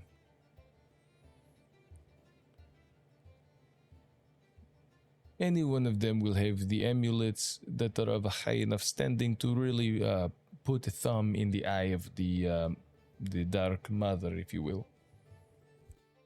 Is there anything I can say to challenge these guys to a duel so that everything's on the, let's say, up and up, according to the eyes of the public? You could tell them that the Raven Queen abandoned them and that everything they believe is a sham, and that you are willing to fight them to prove it. But that's Wouldn't that make me, let's say, hated in a town full of Shadarkai? Possibly, sure. I mean, I would imagine it would. I don't know how many people believe the same beliefs that I do, that she's a bitch who left us, and that she is nothing but squalor. But, you know, I'm going to probably die in like 12 hours. Okay, I will try to think of another way, but if I can't, then Or just go up and ask them. Just be like, hey, will you fight me to the death? Maybe they say yes, maybe they don't. I mean, you weren't going to ask me. You were just going to kill me. So maybe just go up and kill them. I would have challenged you to a duel. I wouldn't have stabbed you in the back, let's say. I mean, you were sneaking up on me. Yes, but not for that reason. Oh, okay. Yeah, just go up, bump their shoulder with your shoulder and be like, hey, you hit me. challenge for a duel, and I'm sure they will, whatever. I don't think I've gotten your name. You have not. Well, could I just find you here, or I'll be Where here, would I- sure. okay? Well, then I thank you.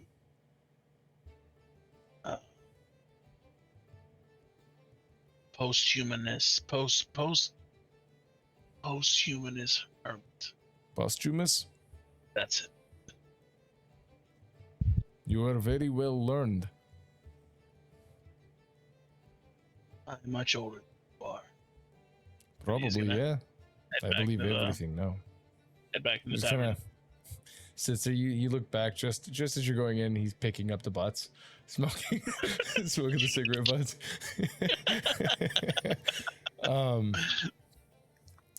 You go into the tavern, and you see Laren. Just kind of like the music has stopped. You go in, and you see Ivan is like kind of like furrowed brow, like tapping his foot, which is a hoof. He's just tapping very, very loudly and abruptly, looking over at Oslo, who's talking with Laren, and Laren's just like doing all the gesticulation, and Oslo's just like this, like he you can't really tell like face because he's a skeleton, right? And so he's just.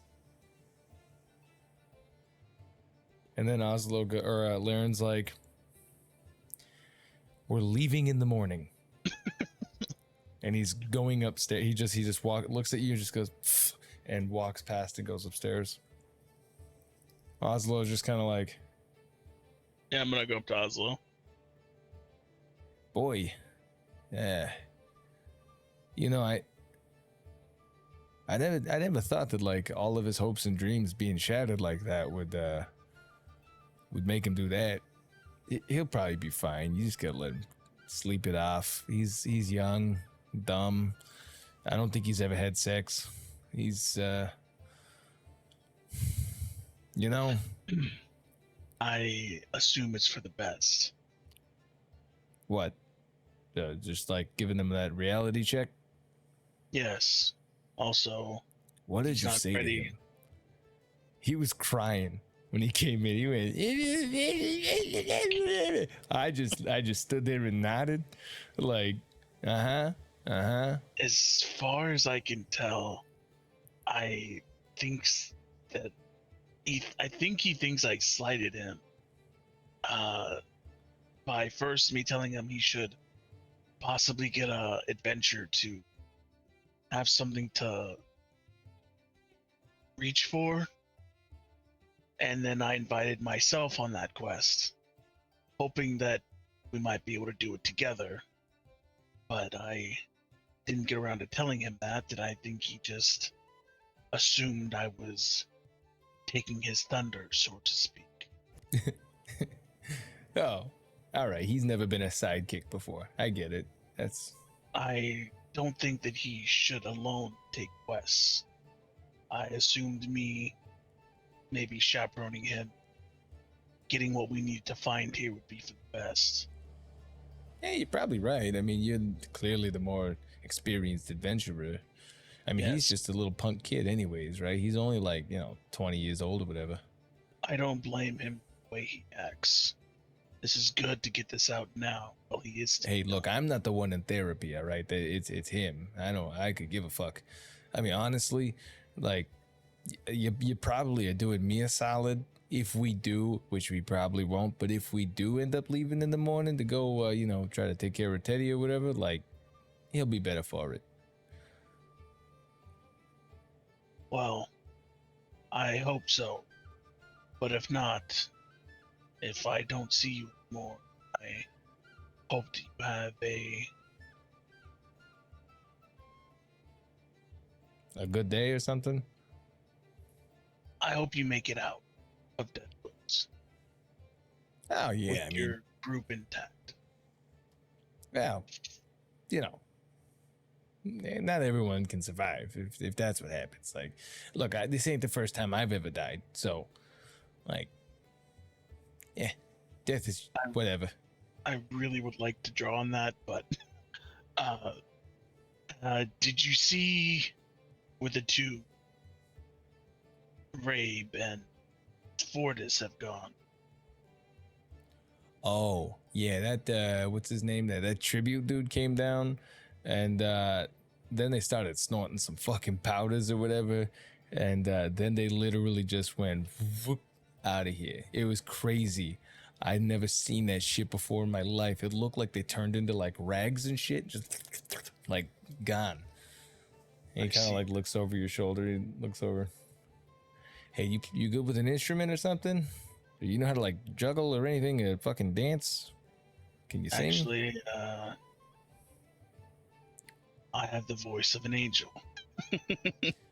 Hey, you want to earn your keep or something? Because right now Ivan's looking at us like he's about to take back my fucking my meal and my room for the night, and you know I don't really feel like paying. What did he pay? Like 15 gold or some shit for us for the night? God damn. Yes, I don't think they like collards here very much. I actually was going to ask if you wanted to join me on an outing that's on a timetable.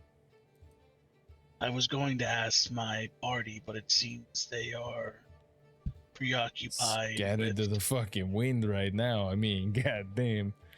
I just want to say I would love to see Fayte sing "Fly Me to the Moon." And it is very me to the moon. The new team seems to be a far cry from the old. That is unfortunate. I mean, to be fair, when your boss comes down and says, you know, hey, do these drugs, it's either lose your job or do the drugs, right? I mean, it's not like we're, you know, fucking unionized or anything. We don't got no representation. We're adventurers. You know, you live a little, right? Or you don't. Sometimes you die. You know, case in point. But if I had a nose, I'd have been over there. But, you know, he kind of points into the hole in his, like, skull. But yeah, like, let me help me out with a couple of songs here. Let me play this night out, and then yeah, we can go. I'll help you out. Maybe we might even find Teddy out there. And if we can find Teddy, poof, forget about really it. Use a dead body if this Teddy is in fact murders. Yeah, well, he doesn't usually like bring them with him or anything like that.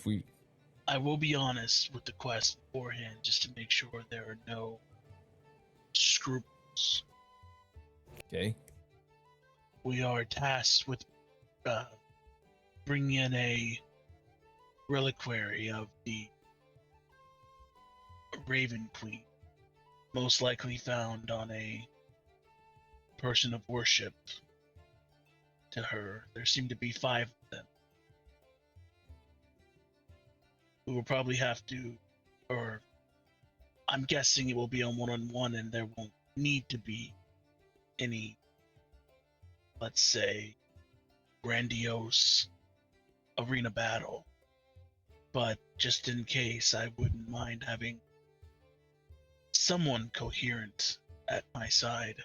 So wait, we're gonna go lift a holy object off of a priest? I intend to say fight no them. more. I intend to you fight can them. keep saying more. Sorry, go ahead. So you say if we do 3 songs and then we can depart? Oh yeah. 3 songs. I got a couple of bangers here. All right, hold on. Do you know a one by a Sir Tito and Tarantola, After Dark?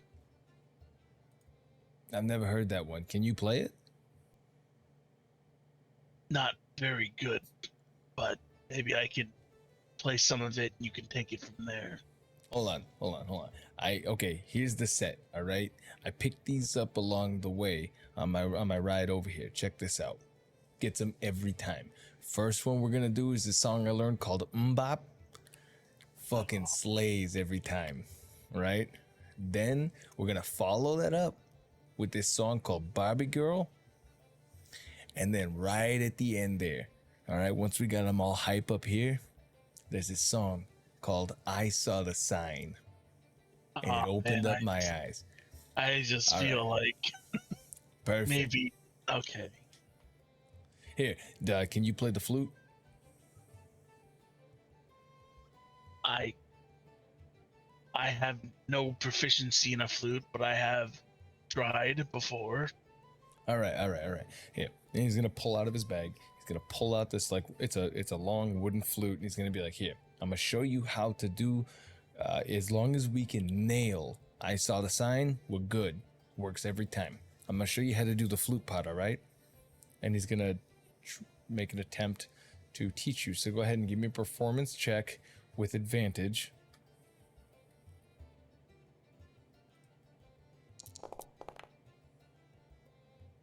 All right. I can't wait for the succulent voice of Fayte to sing Mbop and I Saw the Sign by Ace of Base.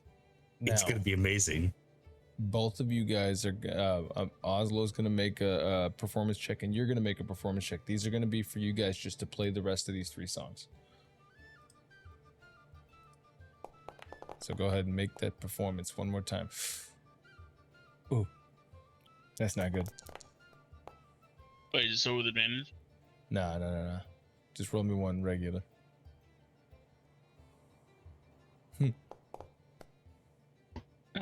Fucking gorgeous. All right. -3. That's actually pretty good for me. So as he starts going, you start with the ooh, and then we're gonna go ahead and pull back as you guys start Mbop by Hanson and Rabe, Fortis. So I don't know if you're saying something, but you're not picking up. Hey guys, Yeah. I don't know if this stuff is affecting me yet. As he goes, boom, and you immediately feel yourselves being pulled backwards. And you find yourself going through this almost like a tunnel, and all around you there's a doorway that looks like a far end, and at this far end behind this doorway these tentacles come out, and at the suction points of each and every one of these tentacles you see an eyeball like out of them, and you're hearing this. He's like, come on guys, just go for the door, don't touch the walls, just run for the door. As you guys just gonna make your way towards the doors? Yes. Perfect. The moment that you guys 100%. get spit out of the other side, just so you're aware, both of you immediately feel invincible. You literally feel like you could run yourself through with a sword and you would not feel a fucking thing. On top of that, both of you guys are fully erect, totally torqued. When you guys step out, you're like, you guys are frat boys at Vegas and you've been pre-funking for a couple of hours. You guys roll out with all the swagger, knowing that your night is going to be fucking phenomenal. Tribute starts walking and he's explaining to you guys, here's what we're gonna do. We're gonna go to the abyss. We're gonna walk right through the front door and they're gonna let us right in. When they do, the party starts, boys. Rabe, you're gonna be on getting drinks. Fortis, you're gonna be on getting tail. And I'm gonna make sure that we get the VIP lounge. You guys ready for this? Yeah. Oh, you don't have to talk in slow motion. No, as far as you guys can tell, you guys are like, yeah. So for roleplay value, you guys should be down to do whatever the fuck you need to do to make sure that your goal is accomplished. And we're all fully nude, right? Fuck ass. No, you guys have all your clothes on and everything. You guys are fucking ready to go. No, I like to imagine that Fortis and Rabe have like for generations have planned this out ever since they got captured by Soul. They've just been like, listen, when it's party time, By who? everything gets out. Some guy. Yeah, that dude. You So- know, the guy. I forgot his name. That one guy. You know. Hey. As you guys are walking, the walking. ground that you're walking on, fully colored. You see the like the hard pack of a well-traveled dirt road is purple, and it's lining out in this winding motion.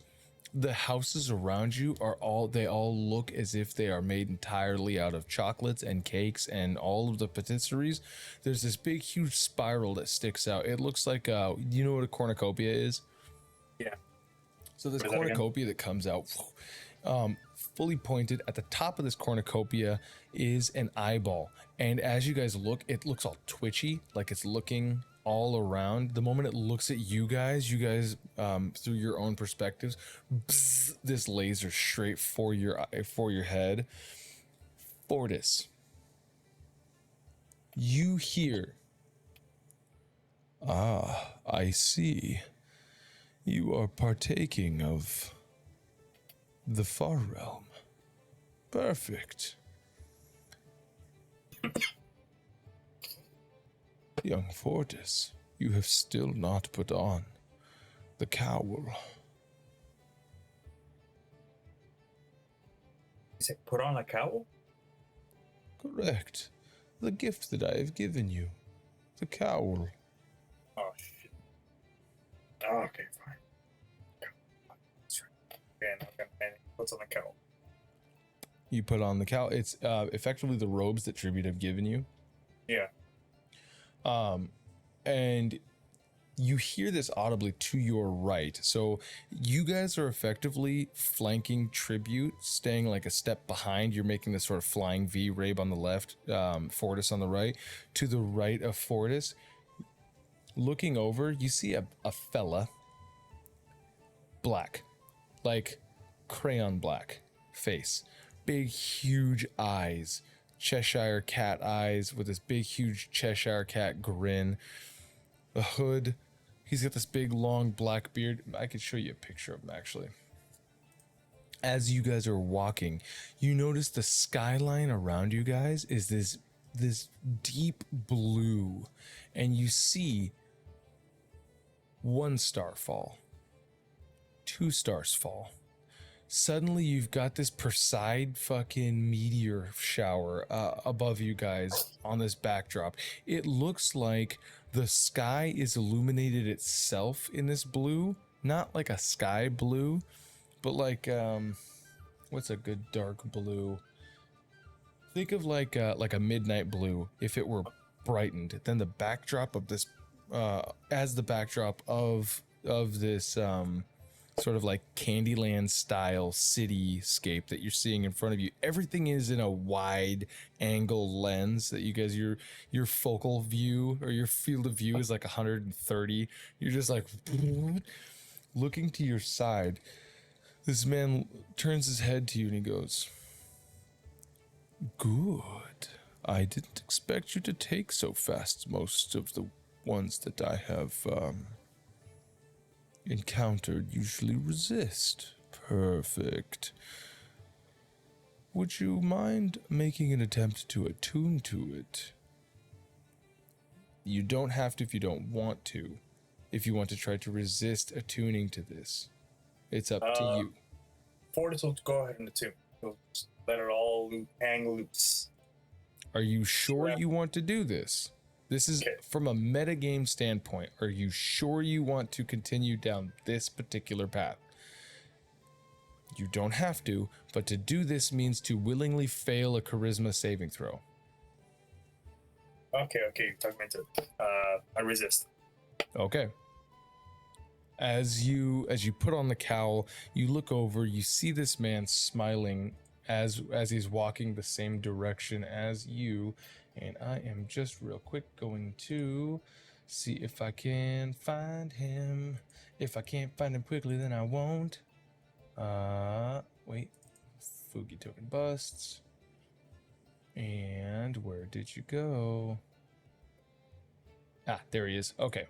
Let me just real quick create an actor. We're going to call him, I don't know, Gerald or Gerlad.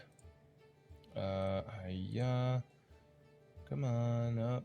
here we go. And sorry, give me a sec here, boys. I am just grabbing his face and I'm gonna throw up everywhere. 1 sec, select, boom, and character artwork, boom. So on your Foundry, this is what you see. This man. Holy shit. He's walking side by side with you. Okay. And he and so he asks you to attune to it. You resist that urge, and he goes, "Ah, a pity. Well, nevertheless, there will come a time where you will need this power that I am offering you, young Fortis, but I am willing to wait. I am patient." We'll see how patient you really are. That could take a long time. Certainly. You should know, if you continue down the self-destructive path, it will take less time than you might think. But if you wish for a demonstration of this power, there is one I can put you in contact with. Would that interest you? Fayte? Or, Fortis? Sure, demonstrate away. Excellent. You are looking for a paladin. Not unlike the one that you currently travel with, not paladin, but of a bird variety. Now he is a child of the stars. His name is Yomi.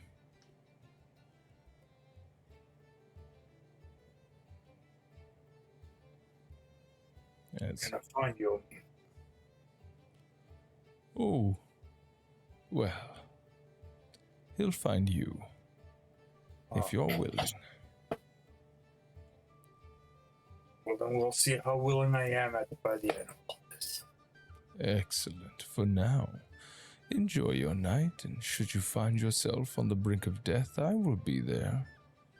But my bargaining leverage might be more so than you think.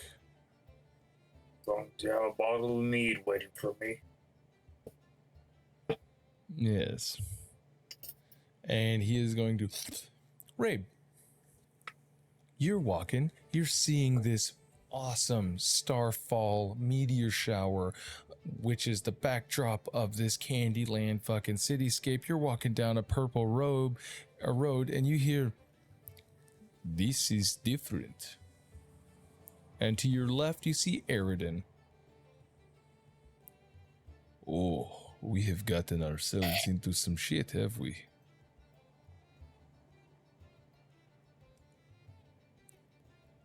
I feel like a teenager who's been caught by their parent masturbating. Like they're just like, listen, Eridan, my boner is harder than it ever was before. So I am going to need you to find anyone here and have a good time. And I will see you in the morning. Yeah. I'm going to have myself a wonderful time. A wunderbar time. Yeah. Make me a perception check real quick. Is that wisdom? Perception is wisdom. Do it at a disadvantage. Because my rolls are just that great to begin with. You piece of shit. You don't have reliable talent on... Okay. No, I don't. But inside I do.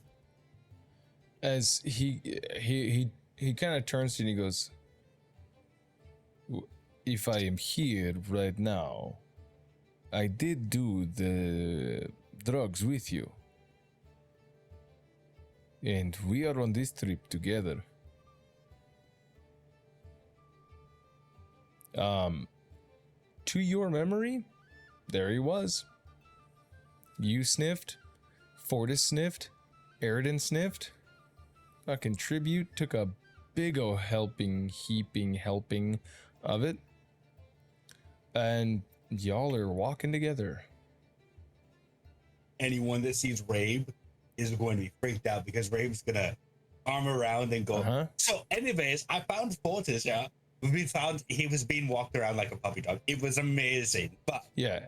tonight he's going to be doing some walking around like a puppy. As you're talking to him, he's like, I know he seems to be in a heavy conversation with somebody, but let's let him be for now. Yes. For now, we are going to how to say tie one on. This is going to be great. I think that's marriage, but you know what? Hey, what happens in pain stays in pain, yeah? Sure. It's all fine. Here we go. And then you guys, both of you guys are going to hear Tribby go, do you guys even hear what I'm saying to you guys right now? Hey, can you guys do something about these two fucking snowmen right here? And you guys looking ahead, suddenly the big cornucopia has a doorway in the middle. It's not even fruit. It's literally like the cornucopia of like tasty little Debbie snacks, basically. And in the middle of what we all know is like a fucking Swiss roll, is a like a giant Swiss roll, is like a door. And in front of it is like these two snowmen. He goes, guys, come on. He looks at you. Can we get these snowmen out of the way? Here then, give me a second. I got to talk to these guys. All right. Rabe is gonna dust himself up, whip out his jack a little bit to try and extra swagger himself as he walks forward towards the snowman. Arm around like he's best friends with this snowman. So, anyways, me and my boys here, we were thinking of having a wonderful time at your establishment here at the Abyss, and we are going to make it extra magnificent inside. I promise. We're hot enough to get inside, right? I don't want to melt you at all, yeah. Fortis, how are you also going to attempt to help get these snowmen out of the way? There are two snowmen in front of a door that is built into a giant Swiss roll that is inside of a cornucopia that is being backdropped by a meteor shower. And we're talking about literal snowmen, right? Snowmen. I'm gonna piss on one of them. Okay, you walk up and you whip it out and start pissing on one of them. Rabe, go ahead and make me a persuasion check with advantage, please. Fucking goddamn. All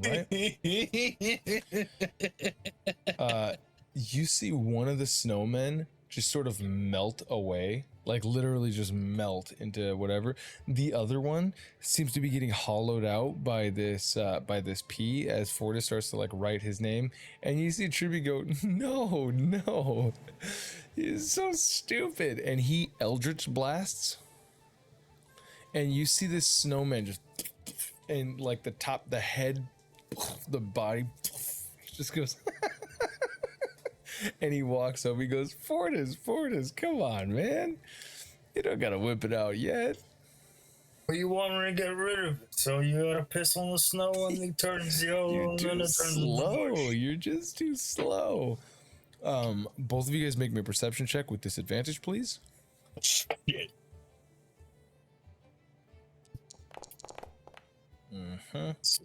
Oh no. Perception, right? Yep, perception, please. Disadvantage, roll twice, take the lower of the two. as fucking tribute goes.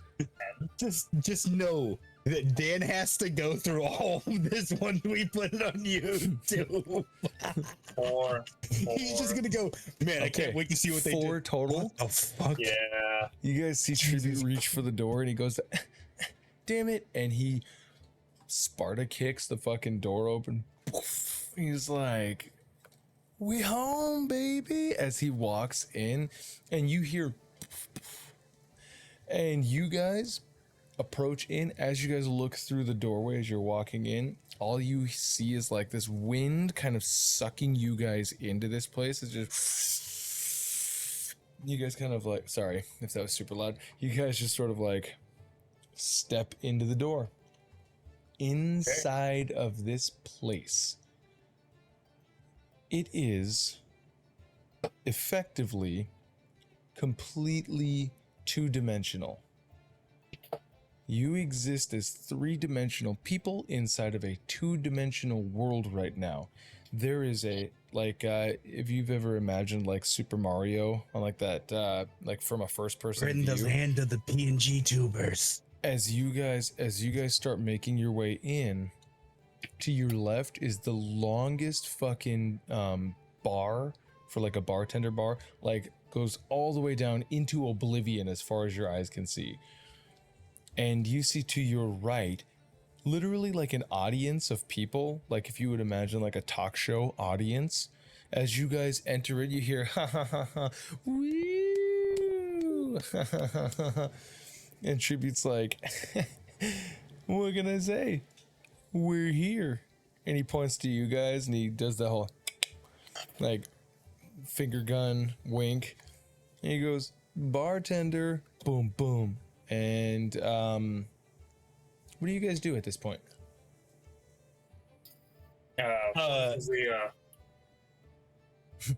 Wee! Woo. Let's bring out the bitches. You hear behind you Eridan go, honey, I'm home, as he turns around and shuts the door, and you hear the tick. Fortis, you hear Eridan. The Shadarkai cleric that you had traveled with, you hear Eridan. You turn around and you see Eridan shut the door. Eridan, you're there. If I knew, I would have brought a mimic with me for all time's sake. Rabe, make me a wisdom saving throw, straight roll. Oh god. Straight wisdom?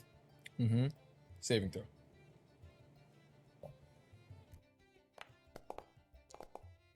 Oh, baby, that's a nat 20. That's For the briefest second, 7. nobody's ever actually acknowledged Eridan directly.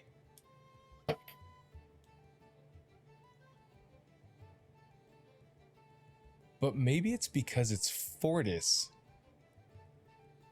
that Eridan turns around and goes, the band is back together again, yes? Rabe hasn't touched Eridan since they came to the Shadowfell, to the Deadwoods. Rabe is going to reach out, almost like in the Bible where like the apostles are like, I don't believe you. And he's like, Jesus is like, yo, touch the hands, baby, I'm real. Eridan's going to be like, as you go to reach in, he puts his hand in, and Fortis, he looks to you and goes, on 3. So they're doing this. Yeah. Do you reach in too? Yeah, sure. I'm going, yeah, Eridan. 1, 2, 3. Yeah! And you guys are in the company of Eridan. Oh boy. Oh, it's me. And the bartender, you guys turn around, the bartender is this massive pile of fleshy body, parts like eyes, teeth, that are constantly... And Eridan goes, I'll take 2, please. Vivant. 1, 3 for himself. 14 bottles, best stuff, yeah? That's what I want. On the table for getting VIP, baby, yeah. And then Fortis goes, that's how Eridan ends the information. Is the Eisenblutes get down, yeah? okay. And Fortis? Then Fortis finally goes, I have a terrible feeling about this. Give us all you got. All right. Fortis, you see several. Like, roll me a d8. D8? Yeah, please. Roll me a d8. There's several ugly bitches here. Just roll me a d8. On it right now.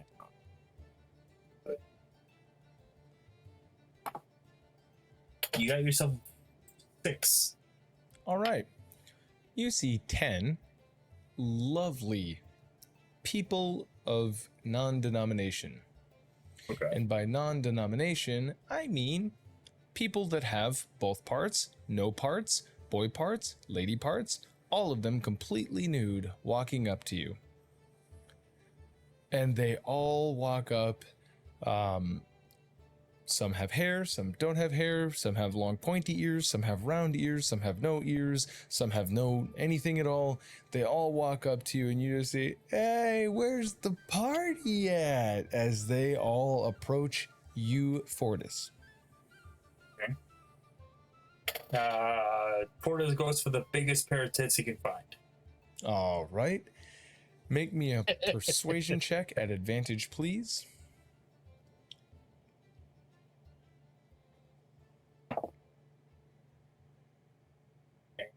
That's 7. And roll again. Take the higher of the two. And oh, he back. That's what is that? Well, that's a 20 total. All right. As you go for the biggest pair that you can, you guys hear, "Hey, guys, I got us the VIP lounge." And you see there is literally, so if you're on a 2D plane and you can only see this bar on the side and this audience, blah, blah, blah, and then this track of flat, you look over to your right towards what you would think would be like the audience slice. Yeah. And you see this red carpet go up these stairs all the way up to a platform that's floating up there. "I found the VIP lounge. They gave it to me for free. I told you this place is amazing. Now why don't you bring those bitches up here? Rabe, bring that drink and let's get to partying." So you guys gonna go? Rabe is going to try and like, as if he's trying to grab like a broken bag of apples. He's just trying to grab all the bottles and like carry them. Make me an acrobatics check. Fortis is gonna, grab all the women or whatever the fucking creatures Just straight are, roll. hide them, Yeah. get them up there, have one hand and a ass cheek each hand. Okay. Just like, Make me an athletics check, please. Yeah. Oh boy.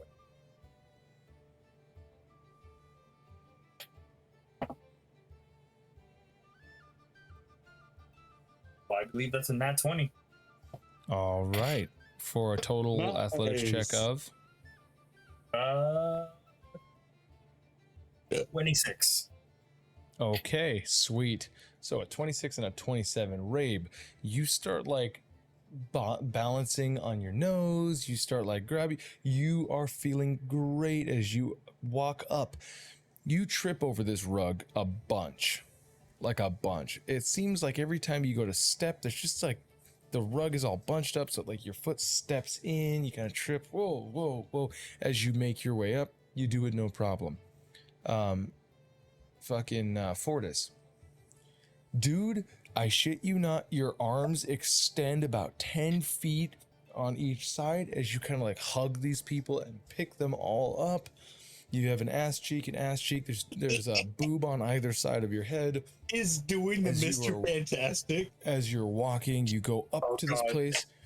You don't even drop a single one of them. Same. You are like, you start stepping and it's like you're kind of like starting to slip on this carpet that's all bunched up, but you end up like stomping your way through it as you guys are going up and up and up, and you guys find yourself in the VIP lounge. Fayte. Boy.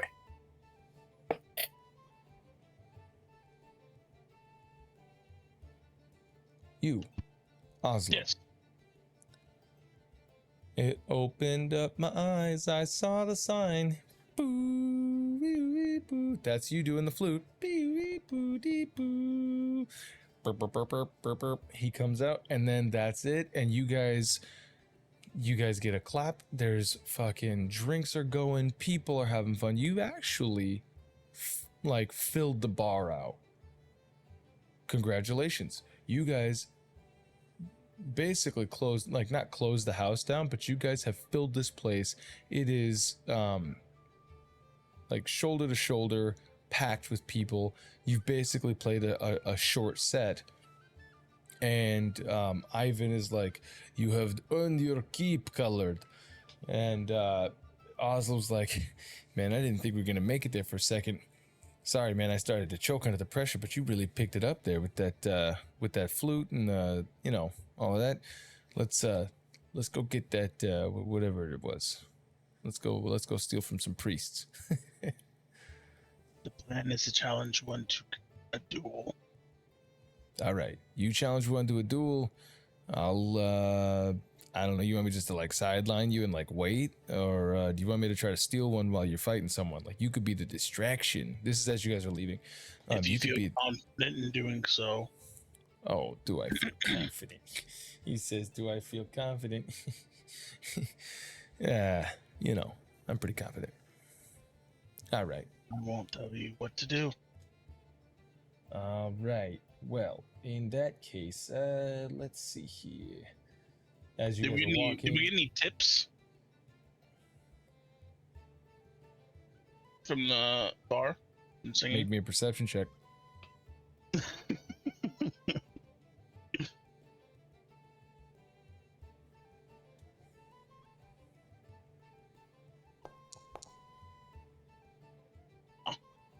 You didn't see any hands being exchanged with money. Gotcha.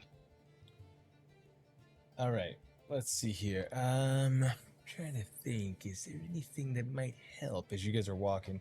He's like, I don't know if I have anything currently that could help us as far as magic goes, but I'll be able to help you out a little bit. All right, I'm mostly a support person, anyways, but not like Laren used to be. I can't heal you or anything like that, but I can, you know, maybe turn the tide if it really comes down to it. So where is this? We're going to a church, or we're going to like, I don't know, like a place where poor people go, or where is it? I'm assuming we're going to the church. All right. Oh, that big fucking thing over there. Cool. Yes. Roll me a D100, please.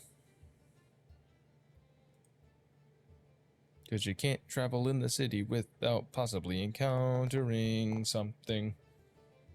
You're good. You're good. You're good. So, you guys are making your way there. You pass by the stables. Make me a perception check, and he's going to as well.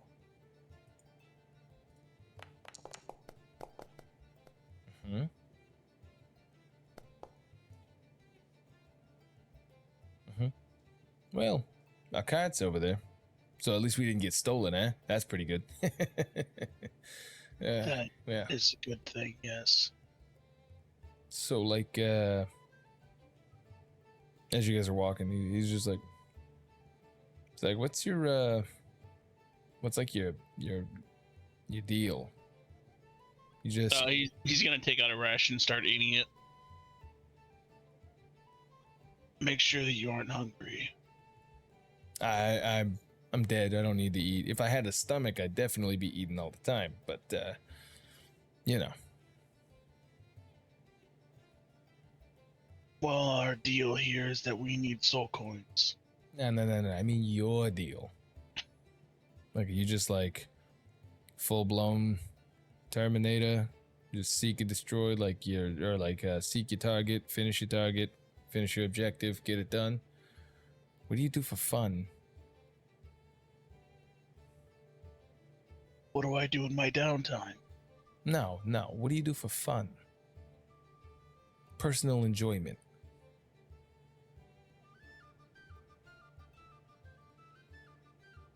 I better myself in any way I can. So you got like hobbies?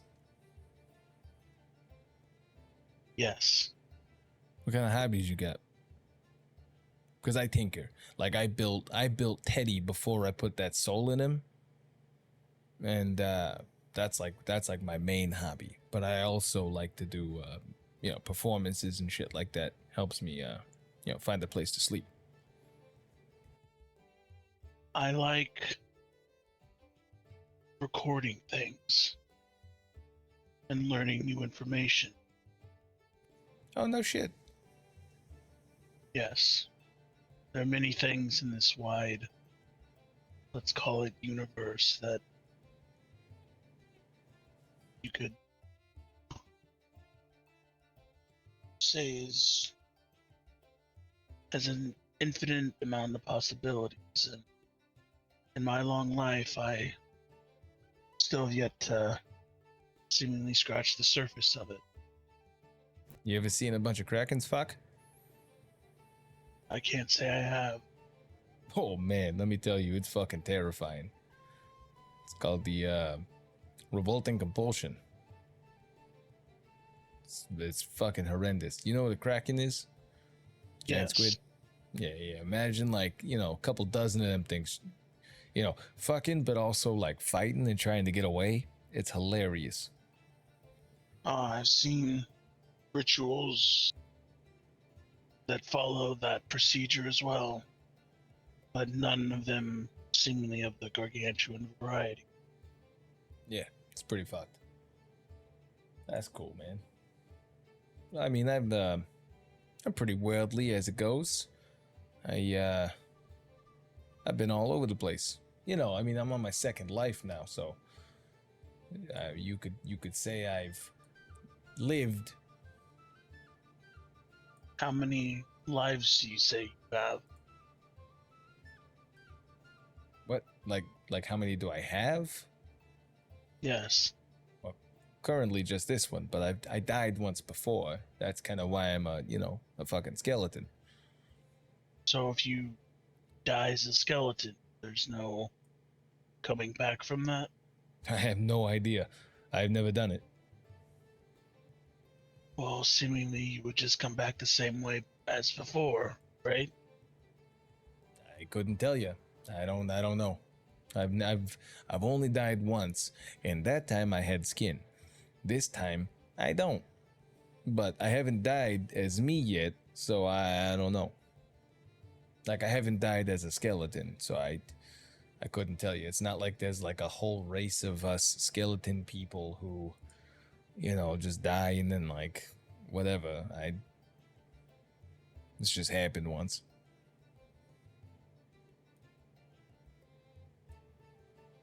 Yes, I will admit a free-spirited undead seems foreign to me, much like a unhive-minded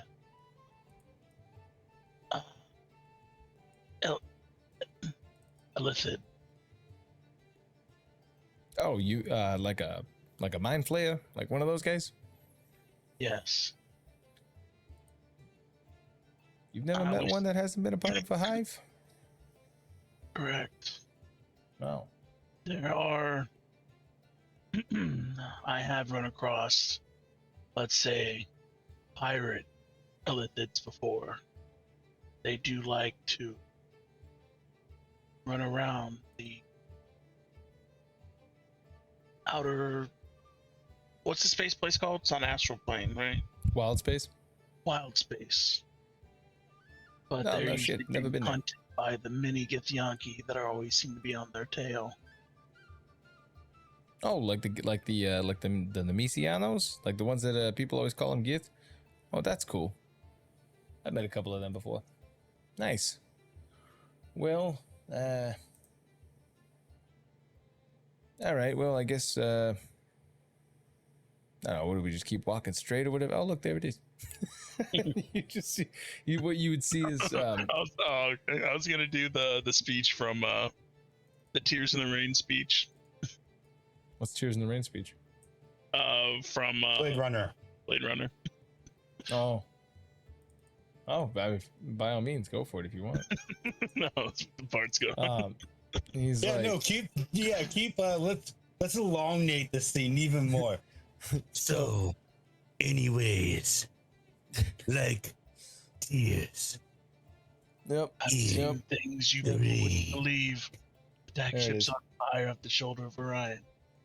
I've watched seam beams glitter in the dark near the Tanhasser Gate. All those moments will be lost in time, like tears in the rain.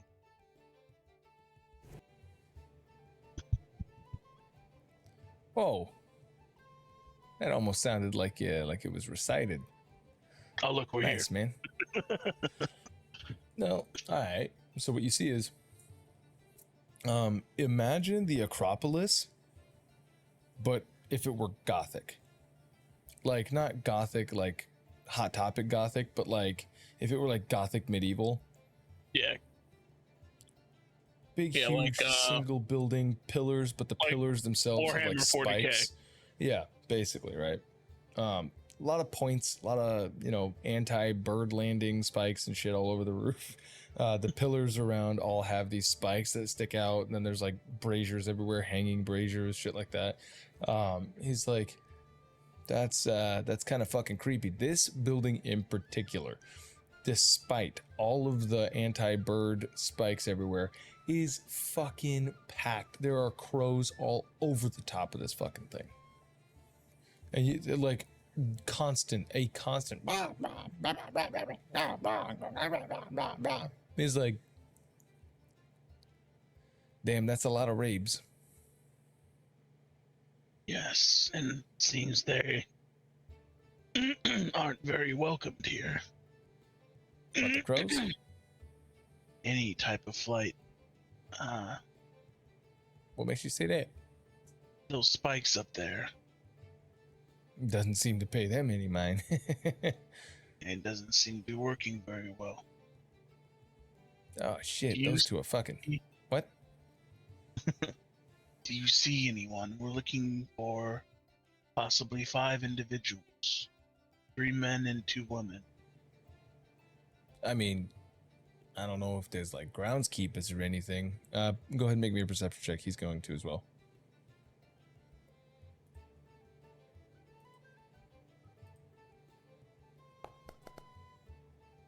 About damn time. About damn time. It's about damn time. It's the first high skill roll I I'm gonna rolled. need a sentimental man or woman to pump me up. He's like, I don't know.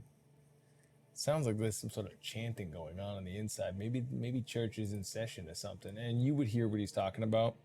You would hear almost like hymnal in Elvish inside. It's just really, really long syllabics of praise be to the Raven Queen, Dark Mother, bless us, so on and so forth. And he's like, well, do you want to try to do this stealthily, or okay, how about this? I can make myself go invisible, and then I can sneak in if you want to go in and just like, I don't know, like slap the first dude you see or whatever. I understand what you're saying, yes. We will try it your way. Well, you want to go stealthy? You go stealthy and I will be loud. All right. I mean, unless you got a better idea. It sounded like you just wanted to duel him and see if you could kill him. I'm just, I don't also want to go in there and let them know that I'm even here if I can get away with it. No, your method it makes sense. All right. I mean, I don't want to rain on your parade or anything, but okay. Should we come up with like a catchphrase if things are going pear-shaped? Do you think it's gonna go bad, or like some sort of a signal?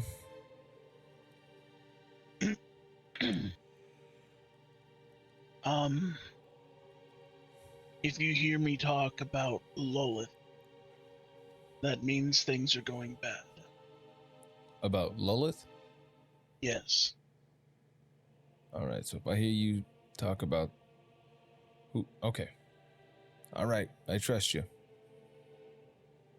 All right, and he is I'm going. assuming for you things would be bad if I can see. Oh, I'll probably say something along the lines of, "Fuck, they found me. Fuck. Plan B, plan B, plan B," or like I'm no chump, so I'll be making explosions if I get found. Like stealing. If they just catch me being invisible and there's no like problem or whatever, you know. But if you see action happening when you don't expect it, then yeah, it's probably gone tits up. He just nods. Well, whenever you're ready. Oh, whenever you're ready. Oh, I see what you mean. Okay, and he is going to cast invisibility on himself. As you guys are standing there, he is going to blah blah blah blah blah blah blah blah blah blah, and oops, When he casts invisibility, Fayte's gonna count to 10 in his head, and then march up. Right, one sec. Okay, close that. 1 sec, and now he's going to. Where did it go? Oh, there it is. Now he's going to. Hiya. He casts invisibility on himself, and he goes, so on and so forth. I'm gonna have him make me a stealth check with advantage, as is his due. Stealth with advantage. Oh, fuck. All right. So he sneaks off, and you are going to approach the front of this big, huge building. Yep. And on a count of 10, I'll enter. Yeah. So you take a count of 10. You walk up. You take a count of 10, and I meant there's only one count of 10. Oh, gotcha. You just say I took it, so I didn't know if I did or not. Gotcha. Going in. Go ahead and roll me a d20, please.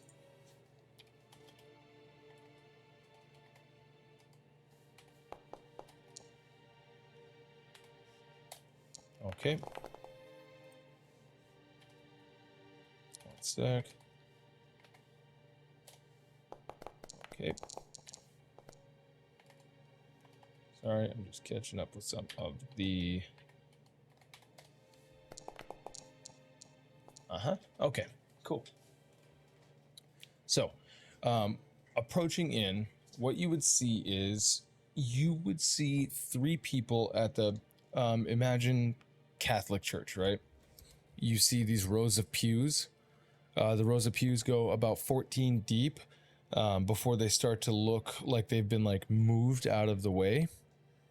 So it's only encompassing about half of this Acropolis like building, and then you see a big huge wall come up, and on this big huge wall you see 2 banners on either side, both showcasing a depiction of a raven's head, both pointing towards each other, and this big huge statue of this woman that almost looks like Raven from Teen Titans.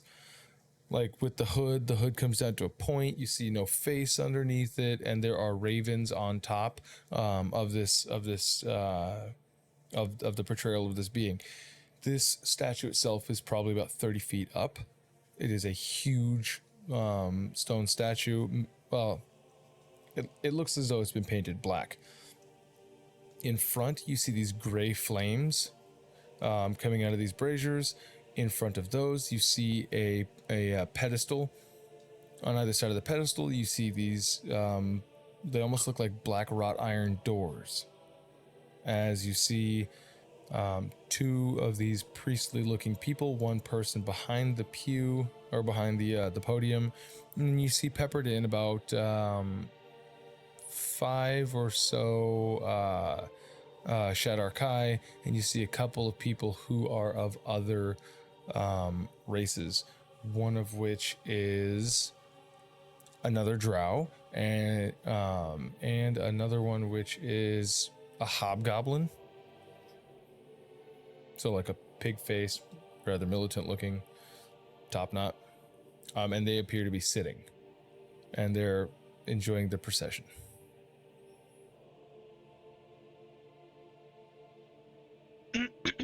Yeah, I'm gonna enter in.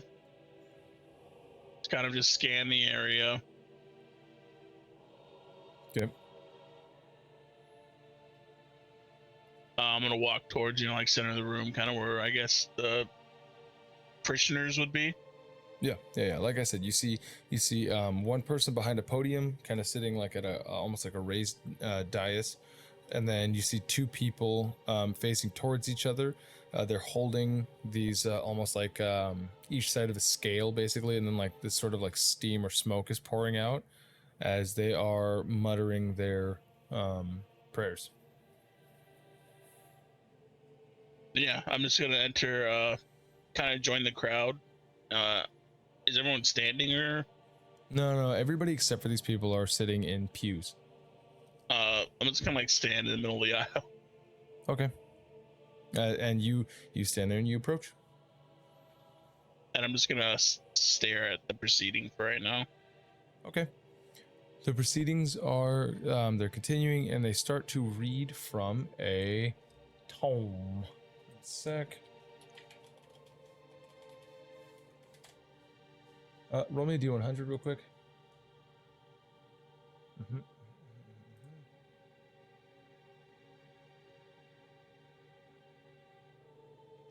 Yep.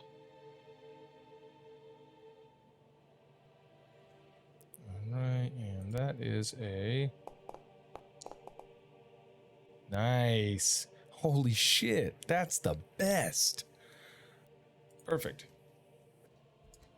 So, in Elvish, you're hearing the evil amongst the Queen's followers had attempted to divert some of her energy to amplify their own powers. It is these elves which we shall remember. Luvros, Agi, Krida, Zethak. These elves would be smote beneath her shadowed glories and scattered throughout the plains to make a sleepy Kyle. To make the other inferior races with which we combat. Forever we shall remember the slight against our queen. When we arose from Arvandor, we were promised to be reunited with our kin, and every Shadok-Eye shall remember to the last dying breath every second that we spend not achieving reunification.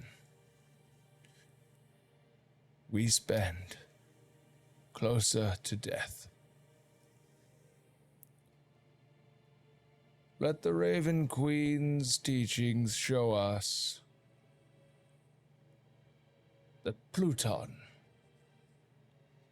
the former god of death, with his failed religions and failed teachings, holds no power over the manifestations of dread. But the Raven Queen's kingdom shall remain permanent. You want me to keep going? Yeah, I'm not really seeing a good opening. So it just seems like he's just gonna keep going on like this for a while. I mean, you're not really a member of the church. Who knows? He's gonna say in a quieter tone to someone, like one of the people sitting around him, how long does this take? Are you gonna ask one of the Shadar-kai or one of the other races? There's a drow and a hobgoblin. I guess I'll ask the drow. Okay. Do you ask him in common? No, Elvish. Okay. He looks to you and he says, Sumlakum tumlafai nauja. He's not speaking Elvish, and he's not speaking undercommon. He's not speaking common. He'll like click his tongue. I guess turn to the other side of the room and ask the same question. To Shadar-kai? Yeah. Or to the hobgoblin? If the hobgoblin's on the other side, then the hobgoblin. But if not, then the Shadar-kai. Sure. They're not split. It's not like the Shadar-kai family and everybody else. They're just sort of peppered in and out. Yeah. Okay, so you turn to the hobgoblin. You ask, "How long is this?" And the hobgoblin looks to you. And he's like, "He's been at this for about 35 or 40 minutes now. I should be done soon. I don't know, but I've had to pee since I came in. But I don't know if it's rude to leave." In Elfish, I'm gonna say, "Can you hurry it up? Some of us have to pee." Who among you is not a true follower? He's gonna point at the lizard. Not the lizard, the hobgoblin. The hobgoblin goes, "Make a deception check."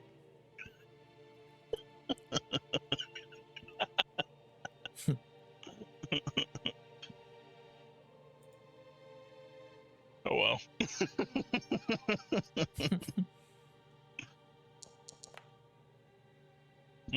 Won't be bad for me. All right. 1 sec. Dreamweaver. That's the wrong one. Hold on to your butts. See.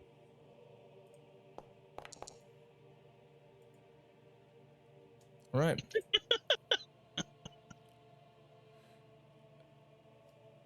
That one. To kill him slowly. Put him on the pikes outside. What did he even say? What? And the hobgoblin is going to get up and attempt to flee. Yeah. Roll me a d20, and then I'm gonna roll a d20.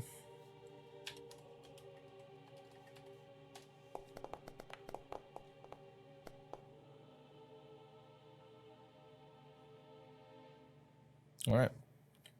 So we murdered another innocent. Very quickly, he goes to scramble up over the pews to try to get out, and you see the other Shadar-kai descend upon him and fucking lift him up. So he's screaming, no, I'm sorry. Pisses on himself immediately because, as you know, he had to pee the moment he walked in. And he's been holding it. As they walk him outside, there's no door, right? It's a doorway. It's just this big open space, and you see them literally meat hook them on, or him onto the spikes that are on these on the pillars outside. So he's just and he is now screaming his death screams as they come in, and they all immediately sit back down, and the procession continues. I take out his notebook.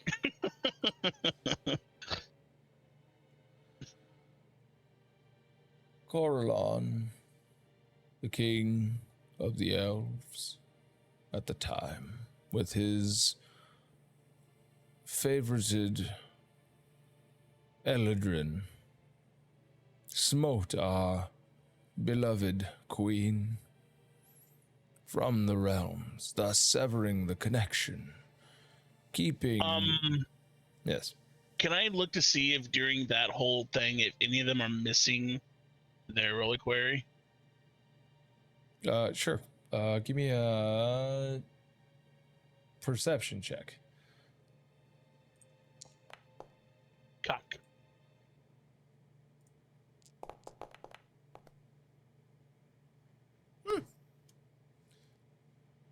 They all have their hands out, or they all have their reliquaries out.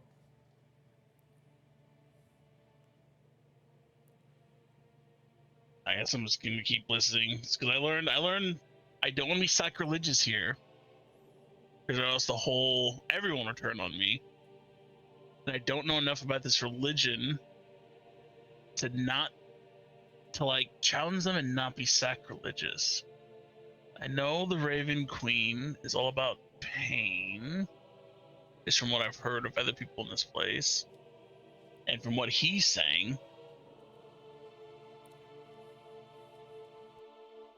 And they're all five of them are Shadarkai.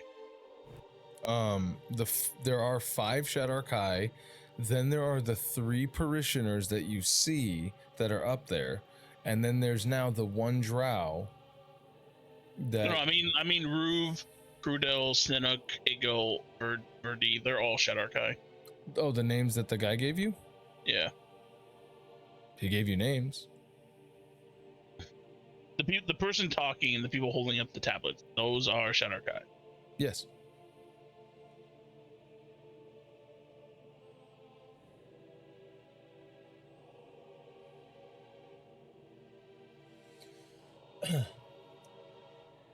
The dispute between the Seldarin would drive the wedge of trust or lack of trust between the elf and kine. Their kith would no longer be able, thus would be at each other's throats, whereas the Raven Queen, our dark mistress, her goals to reunite all elfkind under the banner of death shall be at the forefront of our beliefs. But the curse that corrupted the ritual siphoned her powers, and the powers of all of us from the Shadowfell, killing her before her beautiful rebirth. And at that point you hear the other 2 and all the Shadarkai, beautiful rebirth.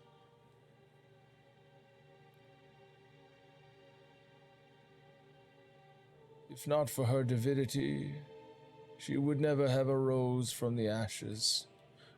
The other 2 and then all the Shadarkai, from the ashes, growing with grief.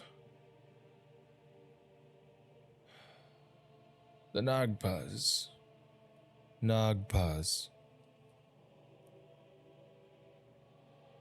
be to those true believers the maidens of the Raven Queen. Blessed Mother.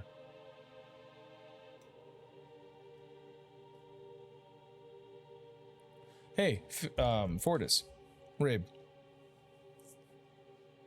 Ooh, the lolly, what a day. You guys have been balling the fuck out, by the way. Dude, y'all have been popping collars, popping bottles, sipping scissor, turning the fuck up. Is there anything you guys want to have been, how do you guys party?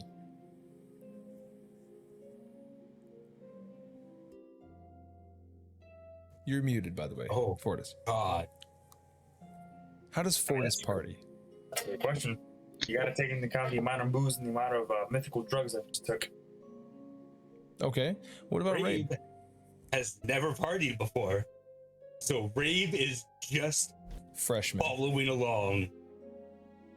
Right? You guys see Aridin receiving, while he is 2 bottles deep, he's double fisting He's got like almost like you would swear, in fact, he is physically Wait. inside of a hot tub with like. Is he receiving like glop glop or like?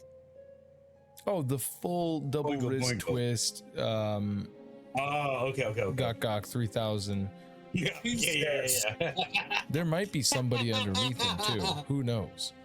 He might be sitting on a chair, or it could be somebody else. You couldn't tell. Everything's cocked at this point. All right, for Fortis's first act, he's gonna strip fucking naked and then just motorboat everything he can. Oh yeah, go into town. Yep. You know what's weird? Both of you guys give me a wisdom saving throw, please. Okay, here we go. At disadvantage, sorry. Both of you. Bitch.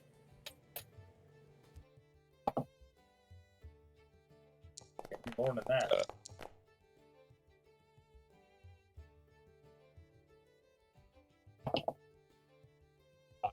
3,000. 10 total. How many people did you bring up, Fortis? As many as I couldn't count. I just You brought don't them have all a up. number that you remember, do you? Nope. Yep. Hey, Rabe. Yeah. Who'd you come here with? Eric and Kirby and a boy. What? None of It's them a are dead, bachelor. right? Oh God, here we go. Oh my god. I'm dead. You guys are all still here. You look over, Eridan's there, Tribute's there, Fortis is there, you're there, all of the bitches are here. And we only call them bitches because that's what they call themselves. Yeah. You're respecting them because they're calling themselves bitch, and you don't want to be disrespectful. Nah. Where- You're not a bitch. Does Rabe have sex? What do you mean? Like organs for sex, or like Does he have sex? If Rabe were at the doctor and they said, "Are you sexually active?" what would he say? Rabe is going to lose his virginity tonight Oh God. through both campaigns. This is That's the first weird. time. What about Fortis? Has Fortis ever had sex? Oh, Fortis bangs. He's mad deep pussy. Hey, they said that there's supposed to be blood when you have sex, right? Oh God, no, that's not correct. Are we popping cherries? Yeah, must have been. Must have been. Has to be. I think God, this is that's a supposed lot to of be blood. happening. I mean, it's a are we lot. talking? Like the shining blood? Nah. Yeah, it's like Rabe's suit has a little bit on him. Because of course he's doing it through the pants naturally. Fortis, you're like your plate chest piece, the one that like your parents gave you, the one that's like all sculpted like Greek mythological hero style. Yeah. That's got like just a splash of it on you. Yeah, it's the fucking bear. Okay. Do I notice the blood? Can I notice the blood? Oh yeah, Like you me notice the blood. Okay. Fortis, for like a brief second of clarity, you can go. Fuck.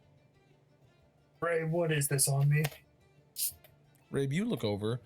Fortis is wearing a leather skirt, like a leather kilt, and a chest plate.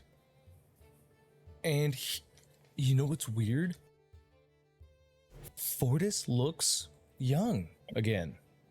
He looks like Gen 1 Fortis all over again. The short hair, fucking grizzled, no facial hair, fucking like he's got the same like Greek Roman sandals. Fortis, you look over at Rabe, and Rabe's wearing the same suit, the 3-piece, the black, the white, the red, with the little like lapel fucking napkin. He's got like, he's having sex through his jean or through his slacks. Like, he's got the fucking feathers in the back. Just like when you guys were in the old world. Oh, you look familiar. You have. Suddenly, you hear an audible pop, and you're looking up the platform that you guys have been on this whole time, the one that like was like kind of magically floating. As you look around now, it's like the final destination stage on Super Smash. Like, it's just a platform. There's no bar, there's no nothing. You guys are looking around. There's this big huge orgy happening in the middle, and you guys are in it, but you're on the outskirts of it. As you look up and you see just this rip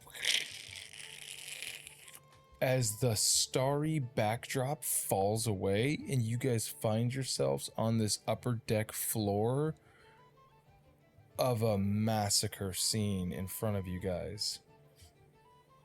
You guys are clapping the headless bodies of some bar patrons, while Tribute is cackling like a madman, hatcheting these people to bits, as you guys hear screams everywhere. Rabe is going to immediately look at Eridan, as his first concern is for his. Okay. I'm gonna grab Rabe by the shoulders. He's gonna giddy grab him, kind of like, we need to get the fuck out of here right now. We have come off our high, and now we are sober immediately. As the high leaves, and you guys go, we need to get the fuck out of here now. You look down at the bar, and you notice a fire has been started, and there is smoke roiling as this building is set alight. Can I make a perception check? See if I can find any remnant of Eridan's body. Go ahead and make me a perception check.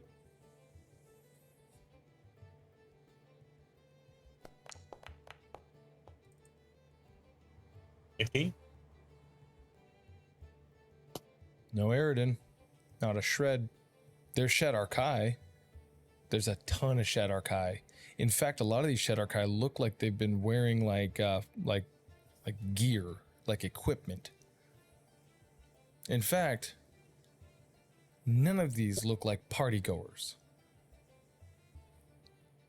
All of these Shed Arkai look like they're combat ready. Rabe, we need to get Do I see now a teddy bear? Looking down, you don't see a teddy bear. You see a swath of death and destruction that has been cut down the stairs of this platform, across the entire bar, and out the door. Nothing but a full-blown bloodbath. Last question. Is there a glass roof above? No. Okay, I grab Rabe. Yeah, they're booking.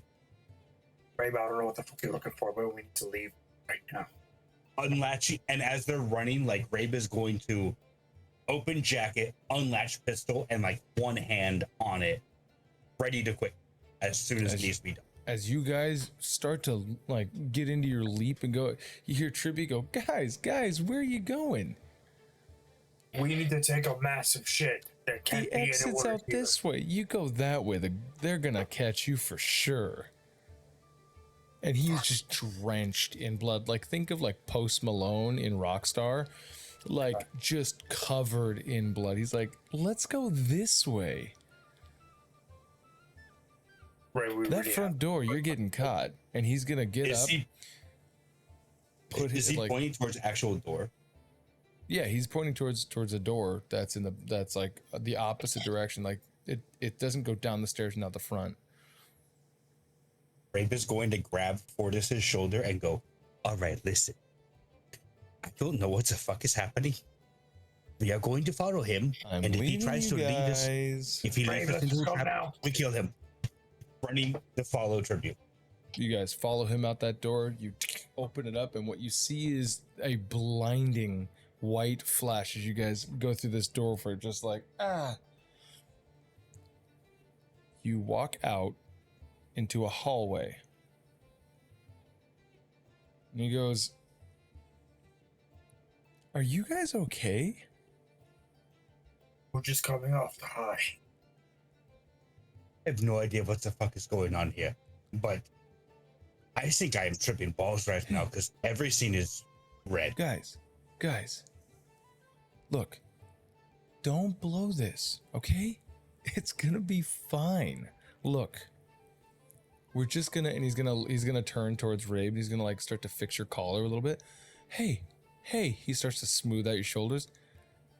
Look, don't be a fucking square. And you see him go like this, and he literally dots out like a dotted line square. Don't be a fucking square. Be cool. It's gonna be okay.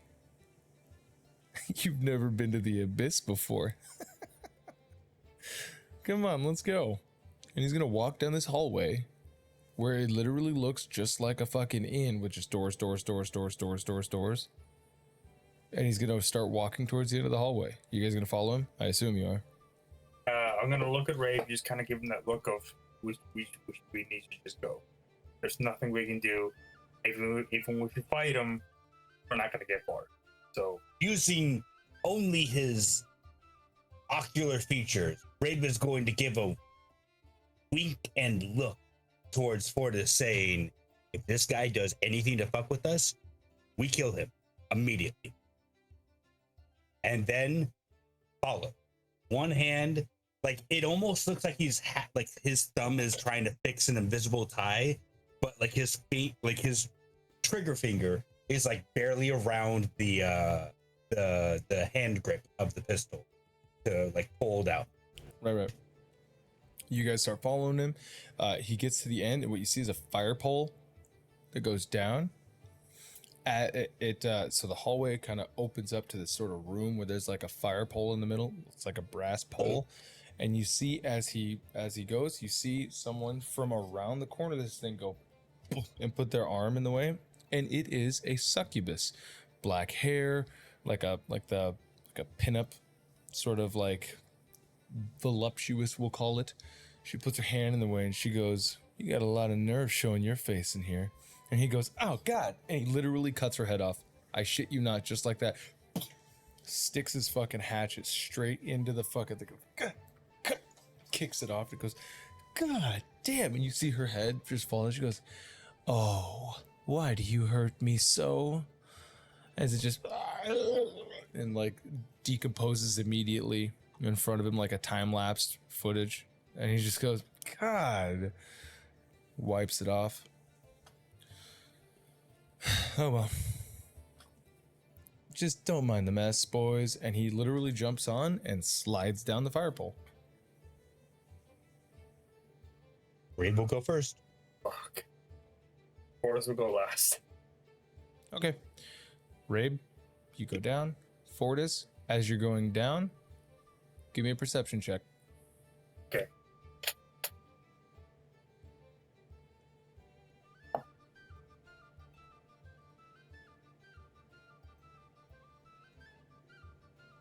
Total. Okay. Just as you pass by, you see out of the neck hole of this fucking body, as it's decomposing, this 6-inch cog wheel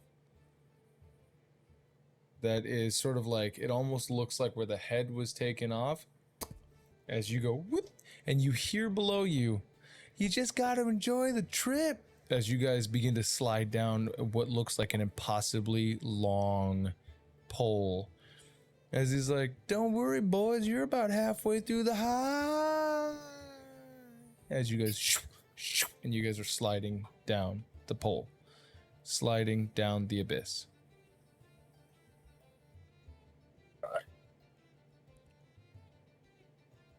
I regret every action I've taken so far.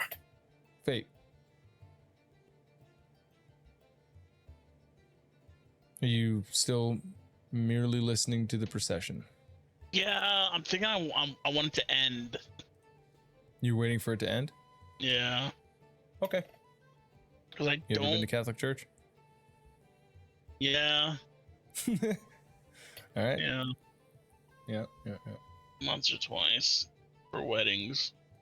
Roll me another D100, please.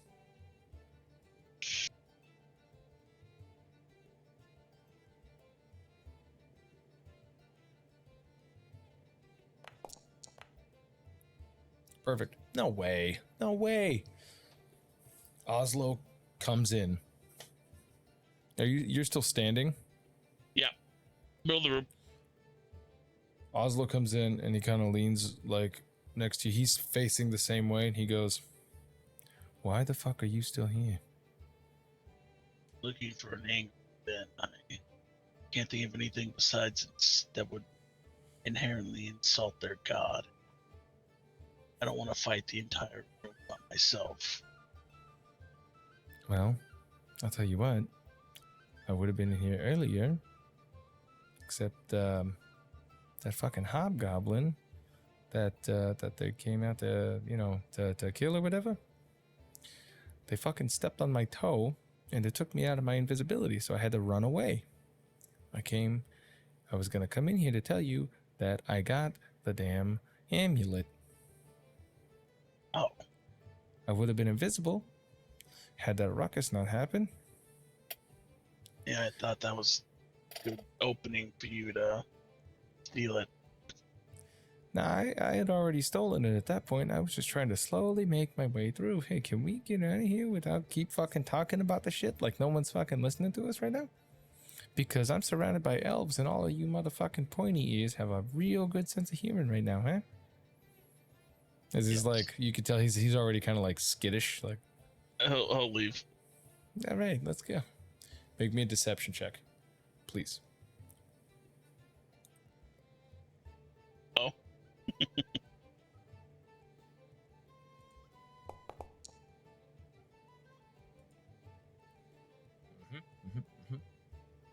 As soon as you guys like go through the doorway, he's gonna break out into a run. Are you going with him, or are you gonna just walk? Go walk. Okay, you're gonna walk. He's gonna break into a dead sprint and fucking run the fuck out of there. I'm gonna at least walk for this area. Once I get out of this area, I'll be quicker. Cool. So you're gonna walk. He is, and then the moment you get out of sight, out of mind, you are. Yep. Okay, you going back to the tavern? Yep. All right. You make your way. Give me a D100 as Fayte is solo dolo walking it. Whack it, whack it, whack it, whack it. Gorgeous, George. What's that around the corner? Okay, you get a little turned around. Nothing too bad. Make me a perception check. I mean, it's basically a straight line. You can follow the main road, but you probably want to stay out of sight, out of mind, so you kind of skirt in and out of some spots. You get probably, I don't know, a couple of blocks away from the tavern, and you notice, at first it looks like what Kyle would know is like an oil spill. There seems to be a barrel. It's knocked over. Black ooze coming out of it in this like sort of walkway where you're at, behind these buildings. There's another couple of barrels. One of them looks cracked. There's a bunch of black shit spilling out of that, or it's already spilt out of it. And you see some footprints that come out of that. They are one major circle and then 4 smaller circles across the top of it. I'll draw it out like this, and like this, like this, like this, and like this on the map. And they kind of, and then they disappear after about 6 or 7 steps.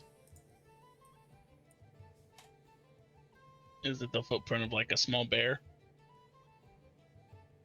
I don't know. Does Fayte know what a bear is? They seem to be relatively small footprints. Do I notice anything else around? Nah, that's pretty much it. I mean, everything else is just dilapidated houses, shit like that. There's no like. Where do the footprints seem to be heading? Not towards Baldur's Bulge. They seem to be heading. Let's see here. I'm gonna just draw this little picture here real quick. This way. If you're headed this way. If you're heading south, they head. He's gonna make a note of that, but still head to Baldur's Bulge. Okay, cool.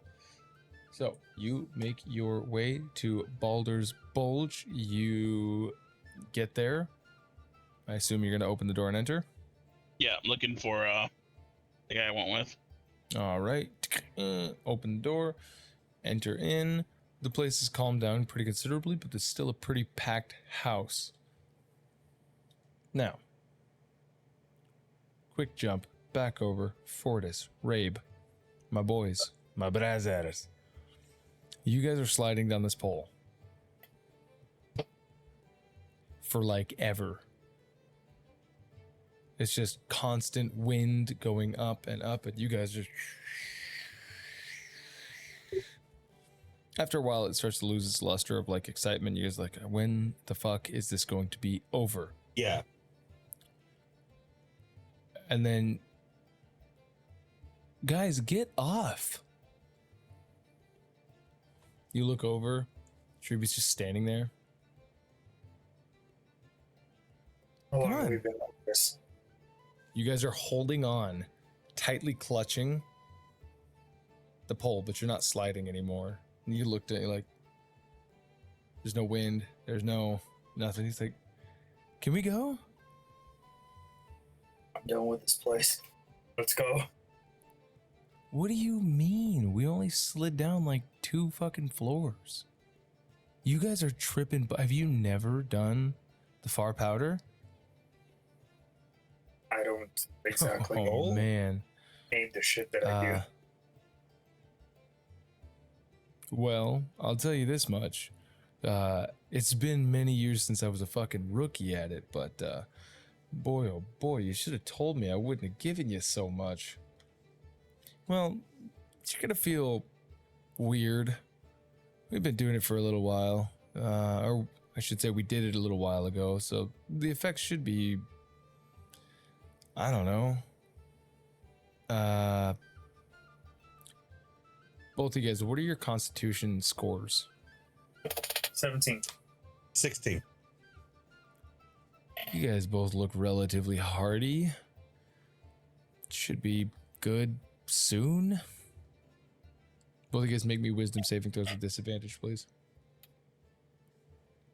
You about to start puking our fuck. Come on, guys. You're starting to really fucking kill my buzz here. If I gotta babysit you guys, this is not gonna Save get at away. this. Yeah. Okay. Not bad, not bad. 11 total. All right. Well, what's your poison? What do you guys want? What's your fantasy? What's the biggest, best, most sought after thing in your depraved fucking minds, huh? We did Normal mine. sex What's with yours?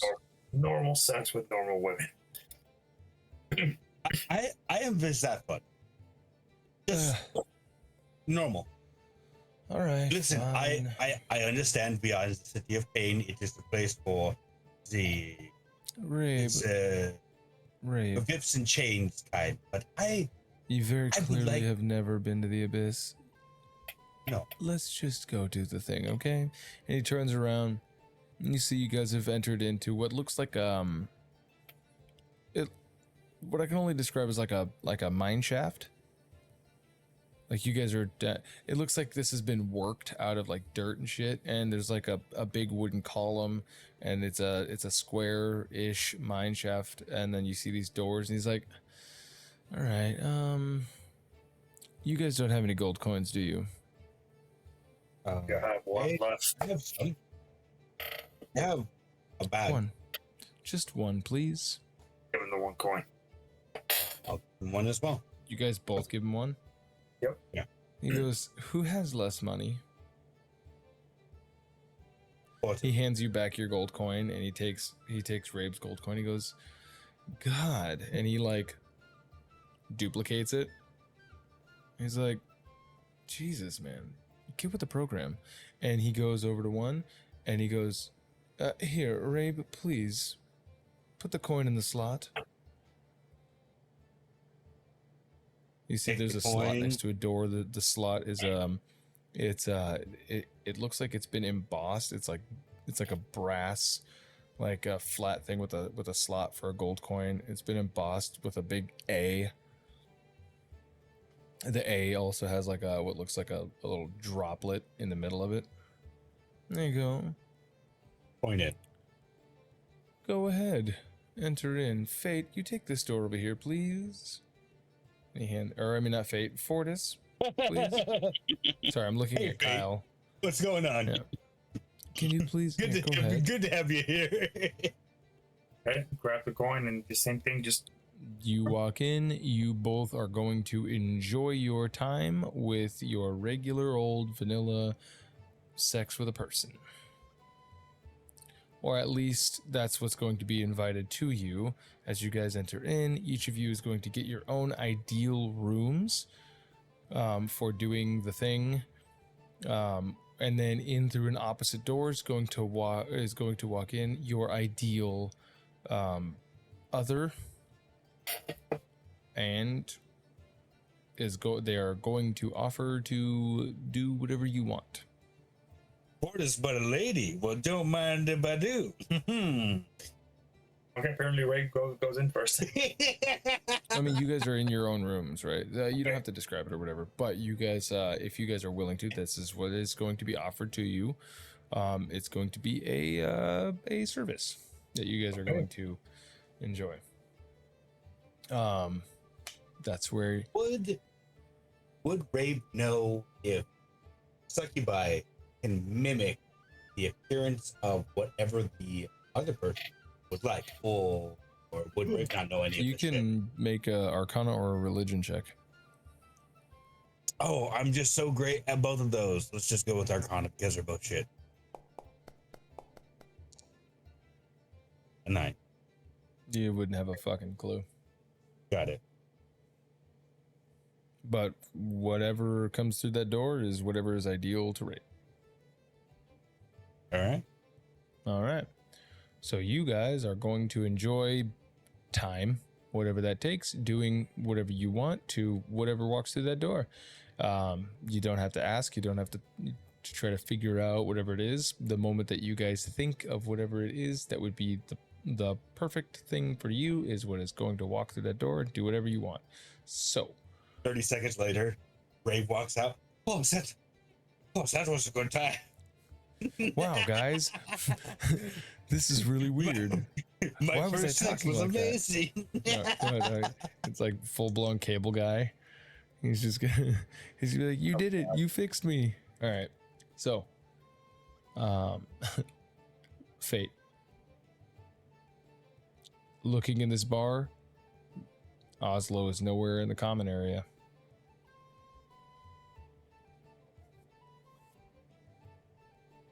I'm gonna go to the bartender and ask if he's seen him. Okay, you approach Ivan. Ivan, have you seen Oslo come in here? Who is Oslo? What does he look like? It's like a skeleton man. Oh, the undead, the skeleton man. Oh. Well, he hasn't come in here since he left with you earlier. See, Did you kill him? no, Ah, I think he's already dead. did you kill the other one that was whining and complaining a lot? Because that might make him not come back if you killed his friend, but also fuck his friend. Yes, I'm aware. Thank you. Yes, of course. Would you like drink? Not yet. Okay. He's gonna leave and kind of like look up and down the street. Okay. So you make me a perception check.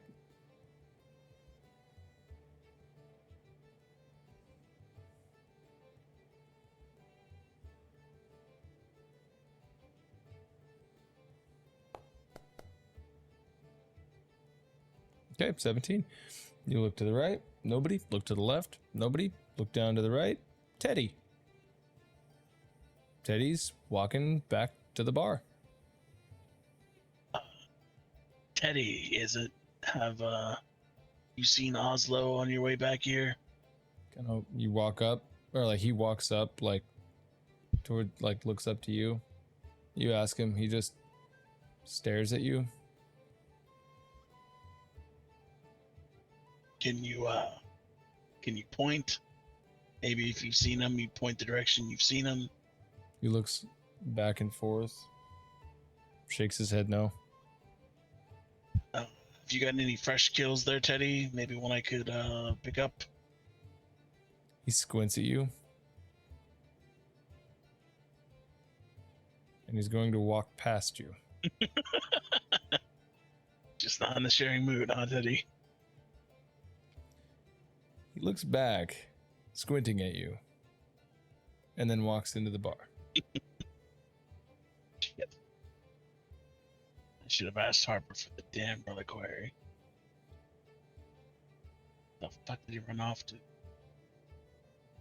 He's gonna start retracing his steps from here to Okay. The church. As Fayte begins to walk back out into the alleyway, solo dolo, we're going to pan out. Up and up and up as we fade to black. And then, like an eye opens up, you see in a cave a fire. Fire is burning yellow, surrounded by gray.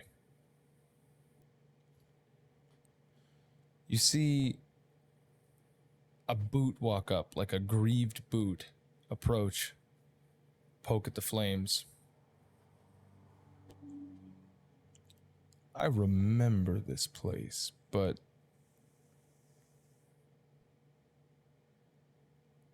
I don't think I've died yet. Fuck. Eye closes. Executive producer, Dick Wolf.